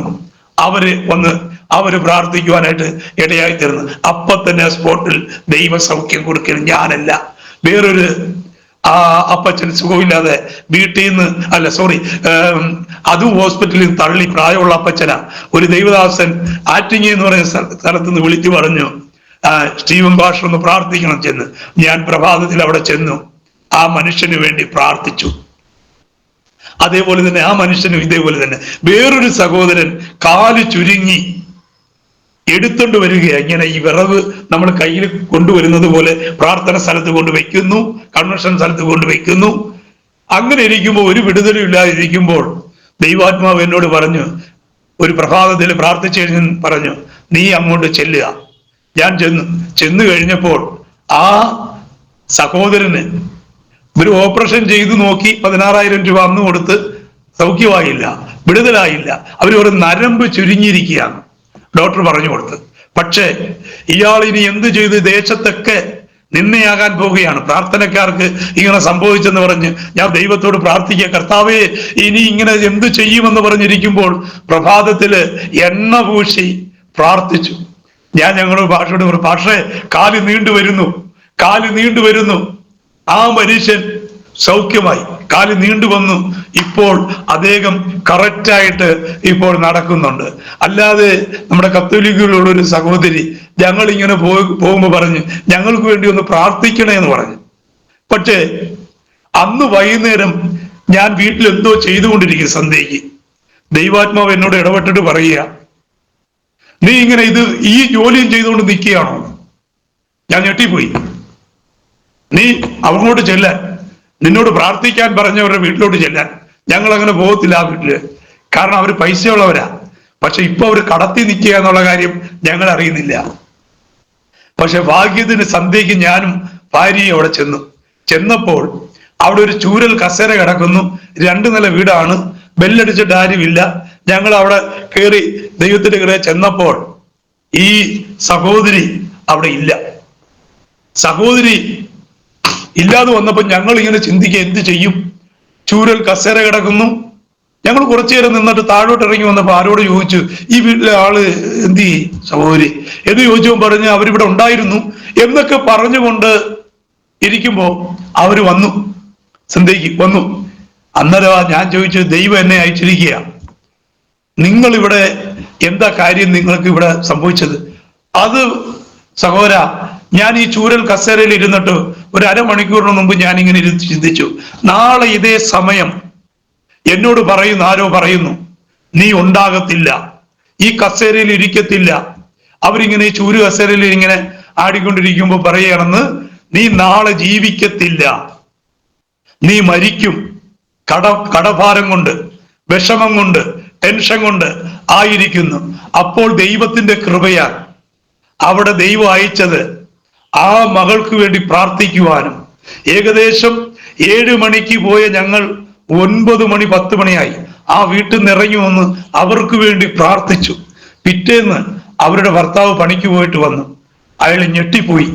ഇങ്ങനൊരു ആത്മഹത്യ ചെയ്യാൻ വേണ്ടി ഇവർ ഒരുങ്ങിയായിരുന്നു, ഇവർ ഈ ലോകത്തുനിന്ന്. അപ്പൊ അദ്ദേഹം പൊട്ടിത്തെറിച്ചിട്ട് പറഞ്ഞു, നീ എന്നെ കടലിൽ വിട്ടിട്ട് നീ ഇങ്ങനെ മരിച്ചു പോയാൽ ഉണ്ടാകുന്ന അവസ്ഥയെന്ന് പറഞ്ഞ് അയാൾ ഒരുപാട് വഴക്ക് പറഞ്ഞു. ഞാൻ പറഞ്ഞു, വഴക്ക് പറയണ്ട, ബദറിനും വേണ്ടി പ്രാർത്ഥിക്കാം. ആ കുടുംബം ഇന്ന് ശക്തമായിട്ട് വിശ്വാസത്തിൽ അവർ വന്നിട്ടില്ലെങ്കിലും നമ്മുടെ വിശ്വാസം യേശു വിടുവിച്ചെന്നുള്ള സുവിശേഷം ഇന്നും പറയുവാൻ എനിക്ക് പറയുവാനായിട്ടുള്ളത്, ആരെങ്കിലും നെരുക്കത്തോടെ ഭാരത്തോടെ പോകുന്ന ദൈവമക്കളെ, നീ ഒരിക്കലും ആത്മഹത്യ ചെയ്യരുത്. ബിസിനസ്സിൽ ഭാരപ്പെട്ടിരിക്കുന്ന ദൈവമക്കളെ, നിങ്ങൾ ഒരിക്കലും ആത്മഹത്യ ചെയ്യരുത്. മറ്റുള്ള സാത്താന്റെ ഒരു പരിപാടിക്കും നമ്മൾ തിരിയരുത്. നമ്മുടെ ദൈവം ഭയങ്കരമായ ദൈവം, നമ്മുടെ ദൈവം വിടുവിക്കുവാൻ സർവശക്തിയുള്ള ദൈവമാണ്. നമ്മുടെ ദൈവം സൗഖ്യം തരാൻ മതിയായ ദൈവമാണ്. ഇങ്ങനെ ഒരുപാട് സംഭവങ്ങൾ എനിക്ക് പറയുവാനായിട്ടുണ്ട്. വേറൊരു സഹോദരി ഒരു വിശ്വാസിയാണ്. ആ വിശ്വാസിയുടെ വീട്ടിൽ ചെന്നപ്പോൾ അവർക്ക് ഇങ്ങനെ അസ്വസ്ഥതയായിട്ട് അവർക്ക് അമ്പലത്തിൽ പോണോ എന്ന് പറഞ്ഞ് ഇങ്ങനെ വെപ്രാളപ്പെട്ട് നിൽക്കുമ്പോൾ അവിടെയുള്ള ആ സഹോദരി പറയുകയാണ്, നമുക്ക് നമ്മുടെ പാസ്റ്ററെ വിളിക്കാം, ദൂരെ കിടക്കുക പാസ്റ്റർ, വിളിക്കാം. ഭൂതത്തെ ഒഴിപ്പിക്കുന്ന അദ്ദേഹത്തിന്റെ പേരെനിക്ക് മറന്നുപോയി, ഒരു ഒരു ഈ നമ്മുടെ അനീഷ് കാവാലമല്ല, വേറൊരു കാവാലം എന്നുള്ള ഒരു ഭൂതത്തെ ഒഴിപ്പിക്കുന്ന ഒരു ഭാഷ, ഞാൻ പേര് മറന്നു. അപ്പോൾ അദ്ദേഹത്തെ വിളിപ്പിക്കാന്ന് പറഞ്ഞു. പക്ഷെ സത്യം പറഞ്ഞ ദൈവാത്മാവ് പറഞ്ഞു ഒന്ന് പ്രാർത്ഥിക്കാൻ. സത്യം പറഞ്ഞാൽ ആ സഹോദരിക്ക് വേണ്ടി ഒറ്റ പ്രാർത്ഥന ശാന്തമായിട്ട്, യേശു ക്രിസ്തുവിന്റെ അധികാരമുള്ള നാമത്തിൽ നിന്നെ ബാധിച്ചിരിക്കുന്ന ഈ അസ്വസ്ഥതകൾ യേശു ക്രിസ്തുവിന്റെ നാമത്തിൽ വിട്ടുമാറുവാൻ കൽപ്പിക്കുന്നു എന്ന് ശാന്തമായി പറഞ്ഞതേ ഉള്ളൂ. ഒന്നും ചെയ്തില്ല. അത് വിട്ടുപോയി. ഞാൻ പറഞ്ഞു ഈ കുഞ്ഞിന് ആഹാരം കൊടുക്കാൻ, ഈ സഹോദരിക്ക് ആഹാരം കൊടുക്കൂ. അപ്പൊ ഇങ്ങനെ വൻ കാര്യങ്ങൾ ദൈവം ചെയ്തുകൊണ്ടിരിക്കുന്നു. ഇപ്പോഴും സുവിശേഷ വേല ദൈവത്തിന്റെ കൃപയാൽ, ഞാൻ പറഞ്ഞല്ലോ, ഇനി അടികിട്ടാനായിട്ട് ഇല്ലാത്ത ഒരു സ്ഥലവും ഇല്ല എൻ്റെ ശരീരത്ത്. കാരണം എനിക്ക് പേടി എന്ന് പറഞ്ഞൊരു കാര്യം എനിക്ക് അറിയത്തില്ല. ഞാൻ ചിന്തിക്കുന്നത് ഒരേ അടി കിട്ടുമ്പോഴും ഒരു സ്റ്റാർ കൂടുന്നു, അല്ലെങ്കിൽ ഒരു നിന്ന കൂടുമ്പോഴും എനിക്ക് ഈ വളരെ സന്തോഷമാണ്. കാരണം വേറൊന്നുമല്ല, കർത്താവിന് വേണ്ടി, യേശുവിന് വേണ്ടി, സുവിശേഷത്തിന് വേണ്ടി നിലനിന്നാൽ നിന്റെ തലമുറയെ ദൈവം കൈവിടത്തില്ല. ഒരു നാളും ഞാൻ നിന്നെ ഉപേക്ഷിക്കില്ല, കൈവിടുകയില്ല, ഉപേക്ഷിക്കില്ല എന്ന് പറയും കർത്താവ്. ഞാനിത് ശാന്തമായി പറഞ്ഞതിന്റെ കാര്യം, ഇന്ന് ദൈവത്തിന്റെ കൃപയാൽ ഏത് പ്രതികൂലത്തിന്റെ മധ്യയിൽ നിർത്താൻ ദൈവം വിശ്വസ്തനാണ്. ഞാൻ ആ കുഞ്ഞു വിശ്വാസത്തിൽ ഇറങ്ങി വന്ന സമയം ഉണ്ടായിരുന്ന പീഡനമല്ല ഇന്ന് മാറി. ഇന്ന് പൂർണ്ണമായി മാറിയെന്നല്ല, പീഡനമുണ്ട്. അന്നത്തെ പീഡനം ഇന്നത്തെ പീഡനം വെച്ച് നോക്കിയാൽ ഇന്ന് ദൈവം എന്നെ ഓർത്ത് കടന്നു പോകുന്ന മേഖലകളിൽ എനിക്ക് പറ്റുന്ന രീതിയിൽ സുവിശേഷം അറിയിച്ചുകൊണ്ടിരിക്കുന്നു. ഞാൻ പറഞ്ഞല്ലോ, സൈക്കിളിലും ബൈക്കിലും ഒക്കെ ഈ പറയുന്നത് പോലെ നടത്തിക്കൊണ്ടിരിക്കുന്നു. ഇന്ന് കൊല്ലം പട്ടണത്തില് അല്ലെങ്കിൽ കൊല്ലത്ത് തീരദേശത്ത്, ഞാൻ വലിയ കാര്യം പറയല്ല, യാതൊരു ഇതുമില്ലാത്ത എന്നെ ഒരു മണ്ടനായിരുന്നു, ഒരു പൊട്ടനായിരുന്നു, ഒരു വിക്കനായിരുന്നു, ആർക്കും ഒന്നും ഒരു പ്രയോജനമില്ലാത്തവനാ. പക്ഷെ ഇന്ന് ഞാൻ പഠിക്കണമെന്ന് പറഞ്ഞൊരു സാറിന്റെ അടുത്ത് ചെന്നപ്പോൾ ആ സാറ് പറയുകയാണ്, സ്റ്റീവൻ എന്തിനു പഠിക്കണം? സ്റ്റീവന്റെ നെറ്റിയിൽ എഴുതിയിരിക്കുക MA. കണ്ടോ, നമ്മുടെ ദൈവം ആരാ? ഇന്ന് വരെ മാറ്റി നിർത്തിയിട്ടില്ല എന്നെ ആരും. മാറ്റി നിർത്താത്തതിന്റെ കാര്യം, എൻ്റെ കൂടെ യേശുവുണ്ട്, എൻ്റെ കൂടെ സുവിശേഷമുണ്ട്, എൻ്റെ കൂടെ ദൈവമുണ്ട്. ഇന്ന് രോഗത്താൽ ആരെങ്കിലും കടന്നു പോകുന്നവരുണ്ടെങ്കിൽ, ദൈവസന്നിധിയിൽ സലണ്ടറായാൽ, ദൈവത്തിന്റെ അടുക്കൽ വീണാൽ, നിന്റെ ക്യാൻസർ ആയിരുന്നാലും, ഏത് ഭൂതവാദ രോഗമായിരുന്നാലും, ഏത് കടഭാരങ്ങളായിരുന്നാലും നമ്മുടെ ദൈവം ഇട്ടേച്ചു പോകത്തില്ല. നോക്കിക്കോളണം, ഈ കടൽ തീരത്ത് ഒറ്റയ്ക്ക് ദൈവത്തിന്റെ കൃപയാൽ പൊരുതിയെങ്കിൽ എന്റെ കഴിവല്ലെന്ന് ഞാൻ പറയുന്നു. ഞാനല്ല, എന്റെ ദൈവം എന്നെ നിർത്തി. ഞാൻ നിന്നതല്ല, ദൈവം എന്നെ നിർത്തിയതാണ്. വാത്സല്യ അപ്പച്ച, അമ്മച്ചി, സഹോദര, സഹോദരി, കുഞ്ഞുങ്ങളെ, മാതാപിതാക്കളെ, നമ്മുടെ ദൈവം വലിയവനാണ്. ഇന്ന് ആരെങ്കിലും രക്ഷിക്കപ്പെടാനായിട്ടുണ്ടെങ്കിൽ അവരോട് എനിക്ക് പറയുവാനായിട്ടുള്ളത്, പൂർണ്ണമായി നിങ്ങളൊന്ന് വിശ്വസിച്ച് നോക്കൂ, സംശയിക്കരുത്. ഞാൻ ഇരുട്ടിലായിരുന്ന സമയത്ത് എനിക്ക് ഒന്നും ചെയ്യാൻ കഴിഞ്ഞില്ല. പക്ഷേ ഞാൻ വെളിച്ചത്തിലേക്ക് വന്നു. സുവിശേഷം എന്ന വെളിച്ചം, ആ വെളിച്ചത്തിലേക്ക് വന്നപ്പോൾ എന്റെ സ്ഥിതി മാറ്റി. എന്റെ മൂത്ത മോളെ ഞാൻ പറഞ്ഞല്ലോ, പത്തനാപുരത്ത് അയച്ചു. അവിടെ എനിക്ക് നല്ലൊരു മരുമോനെ ദൈവം തന്നു. സ്വത്രം ജസ്റ്റിൻ റെജി എന്നാണ്. ആ മരുമോനെ ഞങ്ങൾക്ക് തന്നു. ഞങ്ങൾ ഇതൊന്നും ആഗ്രഹിച്ചല്ല. ആ മോള് ചെന്നത് വിശ്വാസ കുടുംബത്തില് 4ാം തലമുറയില് ചെന്നു. എന്താ കാര്യം? ഞങ്ങളുടെ കഴിവല്ല, ഞങ്ങളല്ല പോയി എത്തിയത്, ദൈവം എത്തിച്ചു, സുവിശേഷം എത്തിച്ചു, യേശു എത്തിച്ചു. സ്തോത്രം. മോന്റെ പേര് ജസ്റ്റിൻ എന്നാണ്, മോളുടെ പേര് അലീന എന്നാണ്, ഇളയ മോളുടെ പേര് ലിംസി മേരി എന്നാണ്, ഭാര്യയുടെ പേര് മേരി എന്നാണ്. സ്തോത്രം. ഇവരെയൊക്കെ ദൈവം ഞങ്ങളെ നിർത്തിയിരിക്കുന്ന വൻ കൃപ. അത് ചെറുതല്ല. കേൾക്കുന്ന ആരെങ്കിലും ഭാരത്തോടെ ഇരിക്കുന്ന ദൈവമക്കളെ, 2 കൈയും നിന്നെ ദൈവം പറയുന്നല്ലോ, എന്റെ മക്കളെ തൊടുന്നവര് കണ്ണിന്റെ കൃഷ്ണമണിയെ തൊടുന്ന പോലെ. പക്ഷേ തൊട്ടവരെല്ലാം ഇന്ന് നമ്മളോട് അവർ വലിയ സ്നേഹത്തിലുമാണ്. പ്രാർത്ഥിക്കണേ. ഒരു ദിവസം ഈ നമ്മുടെ ജോയ്സ് TV ചാനലുകാര് വരികയാണെങ്കിൽ അവിടെ നടക്കുമ്പോൾ നിങ്ങൾക്കറിയാം അവരിപ്പോൾ പറയുന്ന, അവിടെ ഉള്ളവർ പറയുന്ന എന്താന്ന് വെച്ചാൽ, ഞങ്ങള് വേറെ ആരും ഞങ്ങൾക്ക് വേണ്ട, ഞങ്ങളുടെ സഹോദരൻ ഇവിടെ പ്രസംഗിക്കുന്നു, ഞങ്ങളുടെ സഹോദരൻ ഇവിടെ പ്രസംഗിക്കുന്നു. നോക്കിക്കൊള്ളേ, ഒരു കാലത്ത് എന്നെ പേപ്പട്ടി പോലെ തല്ലി അടിച്ച് വിറക് കമ്പിന് കയ്യിൽ പെണ്ണുങ്ങൾ സഹോദരിമാർ അടിക്കുന്നു. അതേപോലെ തന്നെ ഈ ഇടി സുവിശേഷത്തിന് വേണ്ടി ആ സഹോദരന്മാരിടിക്കുന്നു. ഈ പുത്തൂര്, അതേപോലെ ശക്തികുളങ്ങര, ഇനി ശരീരത്തിന് താങ്ങാനായിട്ടില്ല എനിക്കിപ്പോൾ ഈ പറയുന്നത് പോലെ. പക്ഷെ സുവിശേഷത്തിന്റെ ഇത് കേട്ടാൽ പവർ വ്യാപരിക്കും. The name of Jesus Christ, hallelujah.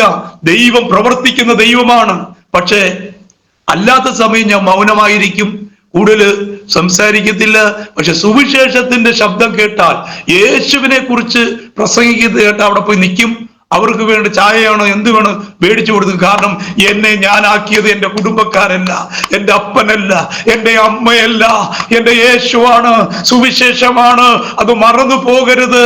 ആരെങ്കിലും ഇപ്പോൾ വേദനയോടെ കടന്നു പോകും, ഇപ്പോൾ കടഭാരത്തിൽ കടന്നു പോകുന്നവരുണ്ടെങ്കിൽ അവരോട് എനിക്ക് പറയാനുള്ള, ഭാരപ്പെടരുത്, ഭാരപ്പെടരുത്. ഇന്ന് കാണുന്നതല്ല നാളെ നിങ്ങളുടെ സ്ഥിതി മാറ്റും ദൈവം. നാളെ നിങ്ങളുടെ തലമുറയെ, നിങ്ങളുടെ കുഞ്ഞുങ്ങളെ മാനിക്കുന്ന ഒരു ദൈവം. ആ ദൈവത്തെ ഉയർത്തുക, യേശുവിനെ ഉയർത്തുക, സുവിശേഷത്തെ ഉയർത്തുക. സ്തോത്രം, ഹല്ലേലൂയ. എന്റെ ടൈം കഴിയാറായി. സ്തോത്രം ചെയ്യുന്നു. ഇനിയും ഒരുപാട് കാര്യങ്ങളുണ്ട് ഈ ദൈവം ചെയ്ത അത്ഭുതങ്ങൾ. ഞാനിപ്പോഴും തീരദേശത്ത് ഉണ്ട്, ഈ സമയത്ത് ഉണ്ട്. ഞാൻ പറഞ്ഞല്ലോ, ഇപ്പോ മഴയുടെ ഇതായതുകൊണ്ട് ഇപ്പൊ സുവിശേഷം പ്രസംഗിക്കാനായിട്ട് അങ്ങോട്ട് പോകുന്നില്ല. എല്ലാ കാര്യങ്ങളും സൈക്കിളിൽ തന്നെ കോളാമ്പി വെച്ച് കെട്ടിവെച്ചേക്കുക, ബാറ്ററി എല്ലാം ഉണ്ട്, എടുത്ത് പ്രസംഗിച്ചാൽ മതി. അതേപോലെ തന്നെ സ്തോത്രം, വള്ളം ഞാൻ നേരത്തെ പറഞ്ഞല്ലോ, വർക്ക്ഷോപ്പില് പെയിന്റ് പണിക്ക് കയറ്റിയിരിക്കുകയാണ്. അതിന്റെ കളറ് ചേഞ്ച് ചെയ്യണമെന്ന് ഉദ്യോഗസ്ഥന്മാർ പറയുന്നത്. കൊല്ലത്തെ വള്ളമൊക്കെ നീല കളറാക്കണം. അങ്ങനെയാണ് ഇപ്പോ അതിന്റെ മെയിൻ്റെനൻസ് പണിക്കും കാര്യങ്ങൾക്കൊക്കെ കയറ്റിയിരിക്കുകയാണ്. ആ സന്ദർഭം അനുസരിച്ച് സുവിശേഷം പറയും. എന്റെ കയ്യിൽ ഈ മത്സ്യം പിടിക്കുവാനായിട്ടുള്ള വല എങ്ങനെയാണ്, ഈ ചാളയ്ക്കൊരു വല, അയിലയ്ക്കൊരു വല, ചെമ്മീന് ഇങ്ങനെയൊക്കെ വല ഉള്ളതുപോലെയാണ് സുവിശേഷത്തിന്റെ സാധനം ഉള്ളത്. ഏതാ, ഞാൻ ഈ വള്ളം കൊണ്ട് മീൻ പിടിക്കാൻ പോകുന്നതല്ല. ചന്ത സ്ഥലത്ത് ചെന്ന് ഗനസര തടാകത്തിന്റെ കരയിൽ നിൽക്കുമ്പോൾ ദൈവവചനം കേൾക്കേണ്ടതിന് പുരുഷാരം തിക്കിക്കൊണ്ടിരുന്നു. അപ്പോൾ യേശു നോക്കുന്നു, 2 പടക് മീൻപിടുത്തക്കാർ വല കഴുകുന്നത് കണ്ടു. അതിന് ഷീമോന്റെ പടകിലൊന്ന് കയറുവാൻ യേശു ആഗ്രഹിച്ചു. കയറി പടകൊന്ന് അല്പം ഒന്ന് നീക്കണമെന്ന് പറഞ്ഞു. ആ നീക്കി കഴിഞ്ഞപ്പോൾ കർത്താവ് സുവിശേഷം അറിയിച്ചു എന്ന പോലെ അവിടെ പല ആൾക്കാരും, സാധാരണപ്പെട്ടവര്, വളരെ ചിന്നിയവരും കുഴഞ്ഞവരും ഒക്കെ വന്ന് സുവിശേഷം കേൾക്കും. ഈ സുവിശേഷം കേൾക്കുമ്പോൾ ഞങ്ങളുടെ RTO സാറ് പറയും, പാഷ് പ്രസംഗിക്കാൻ എഴുന്നേൽക്കുമ്പോൾ ഇവിടുത്തെ ആൾക്കാരൊക്കെ വളരെ എനർജി ആവും. എന്താന്ന് വെച്ചാല്, ഈ ക്വാളിഫിക്കേഷൻ ഇല്ലാത്ത ആള് കടലിന്റെ ആഴത്തെ കുറിച്ച് പറയുന്നു, കടലിനെ കുറിച്ച് പറയുന്നു, കടലിന്റെ ആ അന്തരീക്ഷത്തെ കുറിച്ച് പറയുന്നു. അപ്പൊ മീൻ അഴിക്കുന്നവരും നമ്മളെ നോക്കും, മീൻ ലേലം ചെയ്യുന്നവരും നമ്മളെ നോക്കും. പൗലോസിനെ പറയുന്നില്ലേ, ഈ വിടുവായകൻ എന്താ പറയാൻ പോകുന്നു എന്ന് പറയുന്നത് പോലെ, അത്തരം എന്ന് പറഞ്ഞതുപോലെ നോക്കിക്കൊള്ളേ. ചിലര് പറയുന്നു അദ്ദേഹം പോയി പഠിച്ചതാണ്, അദ്ദേഹത്തിന് ഭയങ്കര ക്വാളിഫിക്കേഷൻ ഉള്ള ആളാണ്. ചിലർ പറഞ്ഞു ഇല്ല, ഞങ്ങളുടെ കൂടെ വള്ളത്തേൽ വന്ന ആളാണ്, ഞങ്ങളിൽ ഒരാളായി വള്ളത്തെ വന്നവരാണ്, കാറ്റിനും കൊടുങ്കാറ്റിനും വന്ന് പണിയെടുത്തയാളാണ്. അല്ല, ചിലർ അങ്ങനെയും ചിലർ ഇങ്ങനെയും പറയുന്ന യേശുവിന്റെ കാലഘട്ടത്ത് എന്ന് പറയുന്നത് പോലെ എന്റെ കഴിവല്ല, സുവിശേഷമാണ്. എന്തെങ്കിലും ഉണ്ടെങ്കിൽ സുവിശേഷമാണ്, യേശുവാണ് ഉയർത്തിയത്. വീണ്ടും അത്ഭുതങ്ങൾ പറയുവാനായിട്ടുണ്ട്. ഞാൻ ഇവിടം വെച്ച് നിർത്തുകയാണ്. എന്നെ കാണണമെന്നുണ്ടെങ്കിൽ ഞാൻ ചെയ്യുന്ന പ്രവർത്തനമൊക്കെ ഇവിടെ അതിൻ്റെ ആയിട്ടുള്ള കാര്യങ്ങൾ ഇതുണ്ട്, ഫോട്ടോസ് ഉണ്ട്. എങ്ങനെ വേണമെങ്കിലും നിങ്ങൾക്ക് അന്വേഷിക്കാം. നിങ്ങൾ ഒരു കാരണം വെച്ചാൽ ഈ ദൈവത്തെ വിട്ട് പുറകോട്ട് പോകല്ലേ. അല്പം ശൂന്യതയുണ്ടെങ്കിൽ, അല്പം നിരാശയുണ്ടെങ്കിൽ, അല്പം നിന്നയുണ്ടെങ്കിൽ ദൈവം നിങ്ങളെ മാനിക്കും. ഈ വചനങ്ങൾ ദൈവം നിങ്ങളെ അനുഗ്രഹിക്കട്ടെ. ഇത്രയും സമയം ഈ ജോയ്സ് ടിവിക്കാര് എന്റെ സാക്ഷ്യം എടുക്കാനായിട്ട് ഇങ്ങോട്ട് വിളിച്ച് ചോദിച്ചതിൽ എനിക്ക് വളരെ സന്തോഷമുണ്ട്. എന്നെ മുമ്പോട്ട് കൊണ്ടുവന്ന ഷാജി മാറാനാഥ സാറൊക്കെയാണ്. അതേപോലെ തന്നെ സാംജി മോത്തല സാറ് പാട്ടൊക്കെ എഴുതി ആരാധിക്കാൻ നമുക്ക് കാരണമുണ്ട് എന്നൊക്കെ ഉള്ളവരാണ് മുമ്പോട്ട് കൊണ്ടുവന്നത്. അതേപോലെ അനേകം പാസ്റ്റർമാരുണ്ട് എന്നെ മുമ്പോട്ട് കൊണ്ടുവന്നത്. എന്നെ ഞാൻ പഠിക്കാൻ പോയ സ്ഥലത്ത് തന്നെ പരീക്ഷ ടൈമില് നോക്കിക്കൊള്ളേ, എഴുതും വായന അറിഞ്ഞുകൂടാത്ത എന്നെ അവിടെ കുമ്പനാട് പാരീഷ് ഹാളിൽ ഇരുത്തിയത് ഒരാളെ തരാന്ന് പറഞ്ഞു, PGക്ക് പഠിക്കുന്ന. ഞാൻ പറഞ്ഞു, പാസ്റ്ററെ ഞാൻ ഒരാളെ കൊണ്ടുവന്നിട്ടുണ്ട്. അപ്പൊ നമ്മുടെ ഷിബു നെരുവരി പാസ്റ്റർ പറഞ്ഞ്, അല്ല നിങ്ങൾ കൊണ്ടുവരുന്നത് എന്തെങ്കിലും എഴുതി വെക്കും, ഞങ്ങൾ ഇവിടെ നിന്ന് തരും. PGക്ക് പഠിക്കുന്ന പരിചയമില്ലാത്ത ഒരാളെ. പക്ഷേ അപ്പോ ഞങ്ങളുടെ ഇപ്പൊ കൊല്ലത്തുള്ള ജോൺ റച്ചാർഡ് പാഷ എന്ന് പറഞ്ഞ സെൻട്രൽ പാഷ പറഞ്ഞ്, ഇങ്ങനെ ഒരാളെ ഞാൻ കണ്ടിട്ടുമില്ല, എനിക്ക് അറിയത്തുമില്ല. കാരണം പരീക്ഷ ടൈമിൽ അങ്ങനെ സംസാരിച്ചുകൂടാ ആരും. സ്തോത്രം, ഹല്ലേലൂയ. പക്ഷേ അവരൊക്കെ എനിക്ക് വളരെ സപ്പോർട്ടായി നിന്നു. പാസ്റ്റർ ജോസ് കെ എബ്രഹാം എന്ന് പറഞ്ഞ പാസ്റ്റർ, ഇവരൊക്കെ വളരെ നമുക്ക് മുമ്പോട്ട് വരാൻ വേണ്ടിയിട്ട് ഹെൽപ്പ് ചെയ്തവരാണ്. അതിനെ എനിക്ക് മറക്കാൻ പറ്റത്തില്ല. കാരണം അവര് വേറെ ഒന്നുമല്ല, ഈ സുവിശേഷ വേലയ്ക്ക് കൈത്താങ്ങൽ എന്ന് വെച്ചാൽ മുമ്പോട്ട് പോകുവാൻ. ഞാനൊരു കൊച്ചു കുഞ്ഞിനെ പോലെ എനിക്ക് എന്താണെന്ന് അറിഞ്ഞുകൂടാത്ത എന്നെ ഈ നീന്തൽ പഠിപ്പിക്കുന്നത് പോലെ എന്നെ ദൈവത്തിന്റെ കൃപയാൽ ഇവരൊക്കെയാണ് ഈ പറഞ്ഞ ജോസ് കെ എബ്രഹാം ഭാഷ, അതേപോലെ തന്നെ നമ്മുടെ ജെയിംസ് ജോർജ് ഭാഷ, പിന്നെ നമ്മുടെ ഈ പറഞ്ഞ പോലെ ജോൺ റച്ചാർഡ് ഭാഷ, നമ്മുടെ പള്ളിത്തോടത്ത് ബേബി ചാക്കോ ഭാഷ പച്ചൻ, ആ കുടുംബമൊക്കെ, പിന്നെ ഈ പട്ടണത്തിലുള്ള എല്ലാവരും ഇപ്പൊ നമുക്ക് കൈത്താങ്ങലാണ്. ഏതാ ഈ സുവിശേഷ തീരപ്രദേശങ്ങളുടെ വേലയ്ക്ക് വേണ്ടി അവര് നിൽക്കുകയാണ്. സ്വോത്രം, ഇന്ന് ഞാൻ നടന്നു പോയാൽ ആരും എന്നെ ഒന്നും പറയാനായിട്ടില്ല. കാരണം ആ രീതിയിലാണ് സാക്ഷ്യത്തോടെ ദൈവം നിലനിന്നത് കൊണ്ട് ദൈവം എന്നെ മാനിച്ചുകൊണ്ടിരിക്കുന്നു, ശുശ്രൂഷകള് ചെയ്തുകൊണ്ടിരിക്കുന്നു. ദൈവം ധാരാളമായി അനുഗ്രഹിക്കട്ടെ. സ്തോത്രം, സ്തോത്രം, സ്തോത്രം, സ്തോത്രം. മഹാപരിശുദ്ധരെ, സ്വർഗീയ നല്ല പിതാവേ, പുത്രന്റെ നാമത്തിൽ ഞങ്ങൾ സ്തോത്രത്തോടെ കടന്നു വരികയാണ് കർത്താവേ. ഈ ജോയ്സ് ടിവിയില് കർത്താവെ അടിയന് വരുവാൻ കൃപാലുവാകുന്ന ദൈവം സഹായിച്ചതിനായി സ്തോത്രം, സ്തോത്രം ചെയ്യുന്നു. സിയോണിൽ നിന്നും ദൈവം താങ്ങുമാറാകണമേ, സിയോണിൽ നിന്നും ദൈവം സഹായം അയക്കുമാറാകണമേ. ഈ ചാനലെ അനുഗ്രഹിച്ച് പ്രാർത്ഥിക്കുന്നു കർത്താവേ. സ്തോത്രം, ഹല്ലേലൂയ. പ്രിയ ഹല്ലേലൂയ തോമസ് ജോർജ് പാസ്റ്ററും കുടുംബത്തെയും കർത്താവ് അനുഗ്രഹിക്കണം, വലുത് കർത്താവ് ചെയ്യണമേ. പ്രത്യേകിച്ച് കർത്താവെ അടിയനെ കേൾക്കുന്ന കർത്താവ് ഓരോ മക്കളെയും കർത്താവെ, തീച്ചൂളയിൽ കൂടെ കടന്നു പോകുന്നവരുണ്ട്, പിരിമുറുക്കത്താൽ കടന്നു പോകുന്നവരുണ്ട്, വേദനയിൽ കൂടെ കടന്നു പോകുന്നവരുണ്ട്, ഇനി എന്ത് ചെയ്യുമെന്ന് പറഞ്ഞ് കുടുംബജീവിതം തകർന്നവരുണ്ട്, മദ്യപാന നിമിത്തം കർത്താവെ സ്തോത്രം ജോലിയില്ലാതെ ഭാരപ്പെടുന്നവര്, ജപ്തി നോട്ടീസിലായിരിക്കുന്നവര്, എന്റെ കർത്താവെ ഓർക്കണമേ. യഹോവേ, ബലവാനും ബലഹീനും തമ്മിൽ കാര്യമുണ്ടായാൽ സഹായിപ്പാൻ അങ്ങല്ലാതെ ആരുമില്ല. ആരെങ്കിലും രോഗത്താൽ ഭാരപ്പെടുന്നവരുണ്ടെങ്കിൽ കർത്താവെ, കാൽവരിയിൽ ക്രൂശിൽ ചൊരിഞ്ഞ രക്തം കൊണ്ട് കഴുകണമേ. യേശു ക്രിസ്തുവിന്റെ നാമത്തിൽ ഭാരപ്പെടുന്ന ജീവിതങ്ങളെ, അവരെ അലട്ടുന്ന വിഷയങ്ങളെ, മുമ്പോട്ട് വിടില്ലെന്ന് വാദിക്കുന്ന വെല്ലുവിളികളെയും പോരുകളെയും സ്വർഗത്തിനും ഭൂമിക്കും അധികാരമുള്ള നസ്രേനായ യേശു ക്രിസ്തുവിന്റെ നാമത്തിൽ വിട്ടുമാറുവാൻ കൽപ്പിക്കുന്നു. In the name of Jesus Christ. പാമ്പുകളെയും തേളുകളെയും ശത്രുവിന്റെ സകല ബലത്തെ ചവിട്ടുവാൻ അധികാരം തന്ന നസ്രേനായ യേശു ക്രിസ്തുവിന്റെ നാമത്തിൽ സൗഖ്യം വരട്ടെ കർത്താവേ. ഇപ്പോൾ തന്നെ യേശുവിന്റെ നാമത്തിൽ ആ സൗഖ്യത്തെ റിലീസ് ചെയ്യണമേ കർത്താവേ. ഇപ്പോൾ തന്നെ കർത്താവേ അങ്ങ് ഇറങ്ങി വരണമേ അപ്പ. ആ രോഗിയുടെ മേൽ ഇറങ്ങി വരണമേ അപ്പ. ആ കുടുംബജീവിതം തകർന്നവരുടെ മേൽ ഇറങ്ങി വരണമേ അപ്പ. ആരെങ്കിലും ആത്മഹത്യ ചെയ്യുവാനായിട്ട് ഒരുങ്ങുന്നവരെ ഇറങ്ങി വരണമേ അപ്പ. യേശുവിന്റെ നാമത്തിൽ അങ്ങനെ സംഭവിക്കട്ടെ. പത്രോസിനോട് പറഞ്ഞതുപോലെ നീ ഭൂമിയിൽ കെട്ടുന്നത് കെട്ടുന്നതും സ്വർഗത്തിൽ കെട്ടപ്പെടും. നീ ഭൂമിയിൽ അഴിക്കുന്നതും സ്വർഗത്തിലും അഴിയപ്പെടും. രോഗബന്ധനത്തിന്റെ ആത്മാവെ നിന്നോട് വിട്ടുമാറുവാൻ കൽപ്പിക്കുന്നു. സ്വർഗം പ്രാർത്ഥന കേട്ടിരിക്കുകയാൽ സ്തോത്രം. ആശ്വാസം പകരുന്നതിനായി സ്തോത്രം. വിടുതൽ അയക്കുന്നതിനായി സ്തോത്രം. സ്തോത്രം. മഹത്വം അങ്ങേക്ക്. പ്രാർത്ഥന കേട്ടിരിക്കുകയാൽ സ്തോത്രം, സ്തോത്രം, സ്തോത്രം. സകല കർത്താവായ യേശു ക്രിസ്തുവിന്റെ നാമത്തിൽ പ്രാർത്ഥന കേൾക്കണം പരിശുദ്ധ പിതാവേ.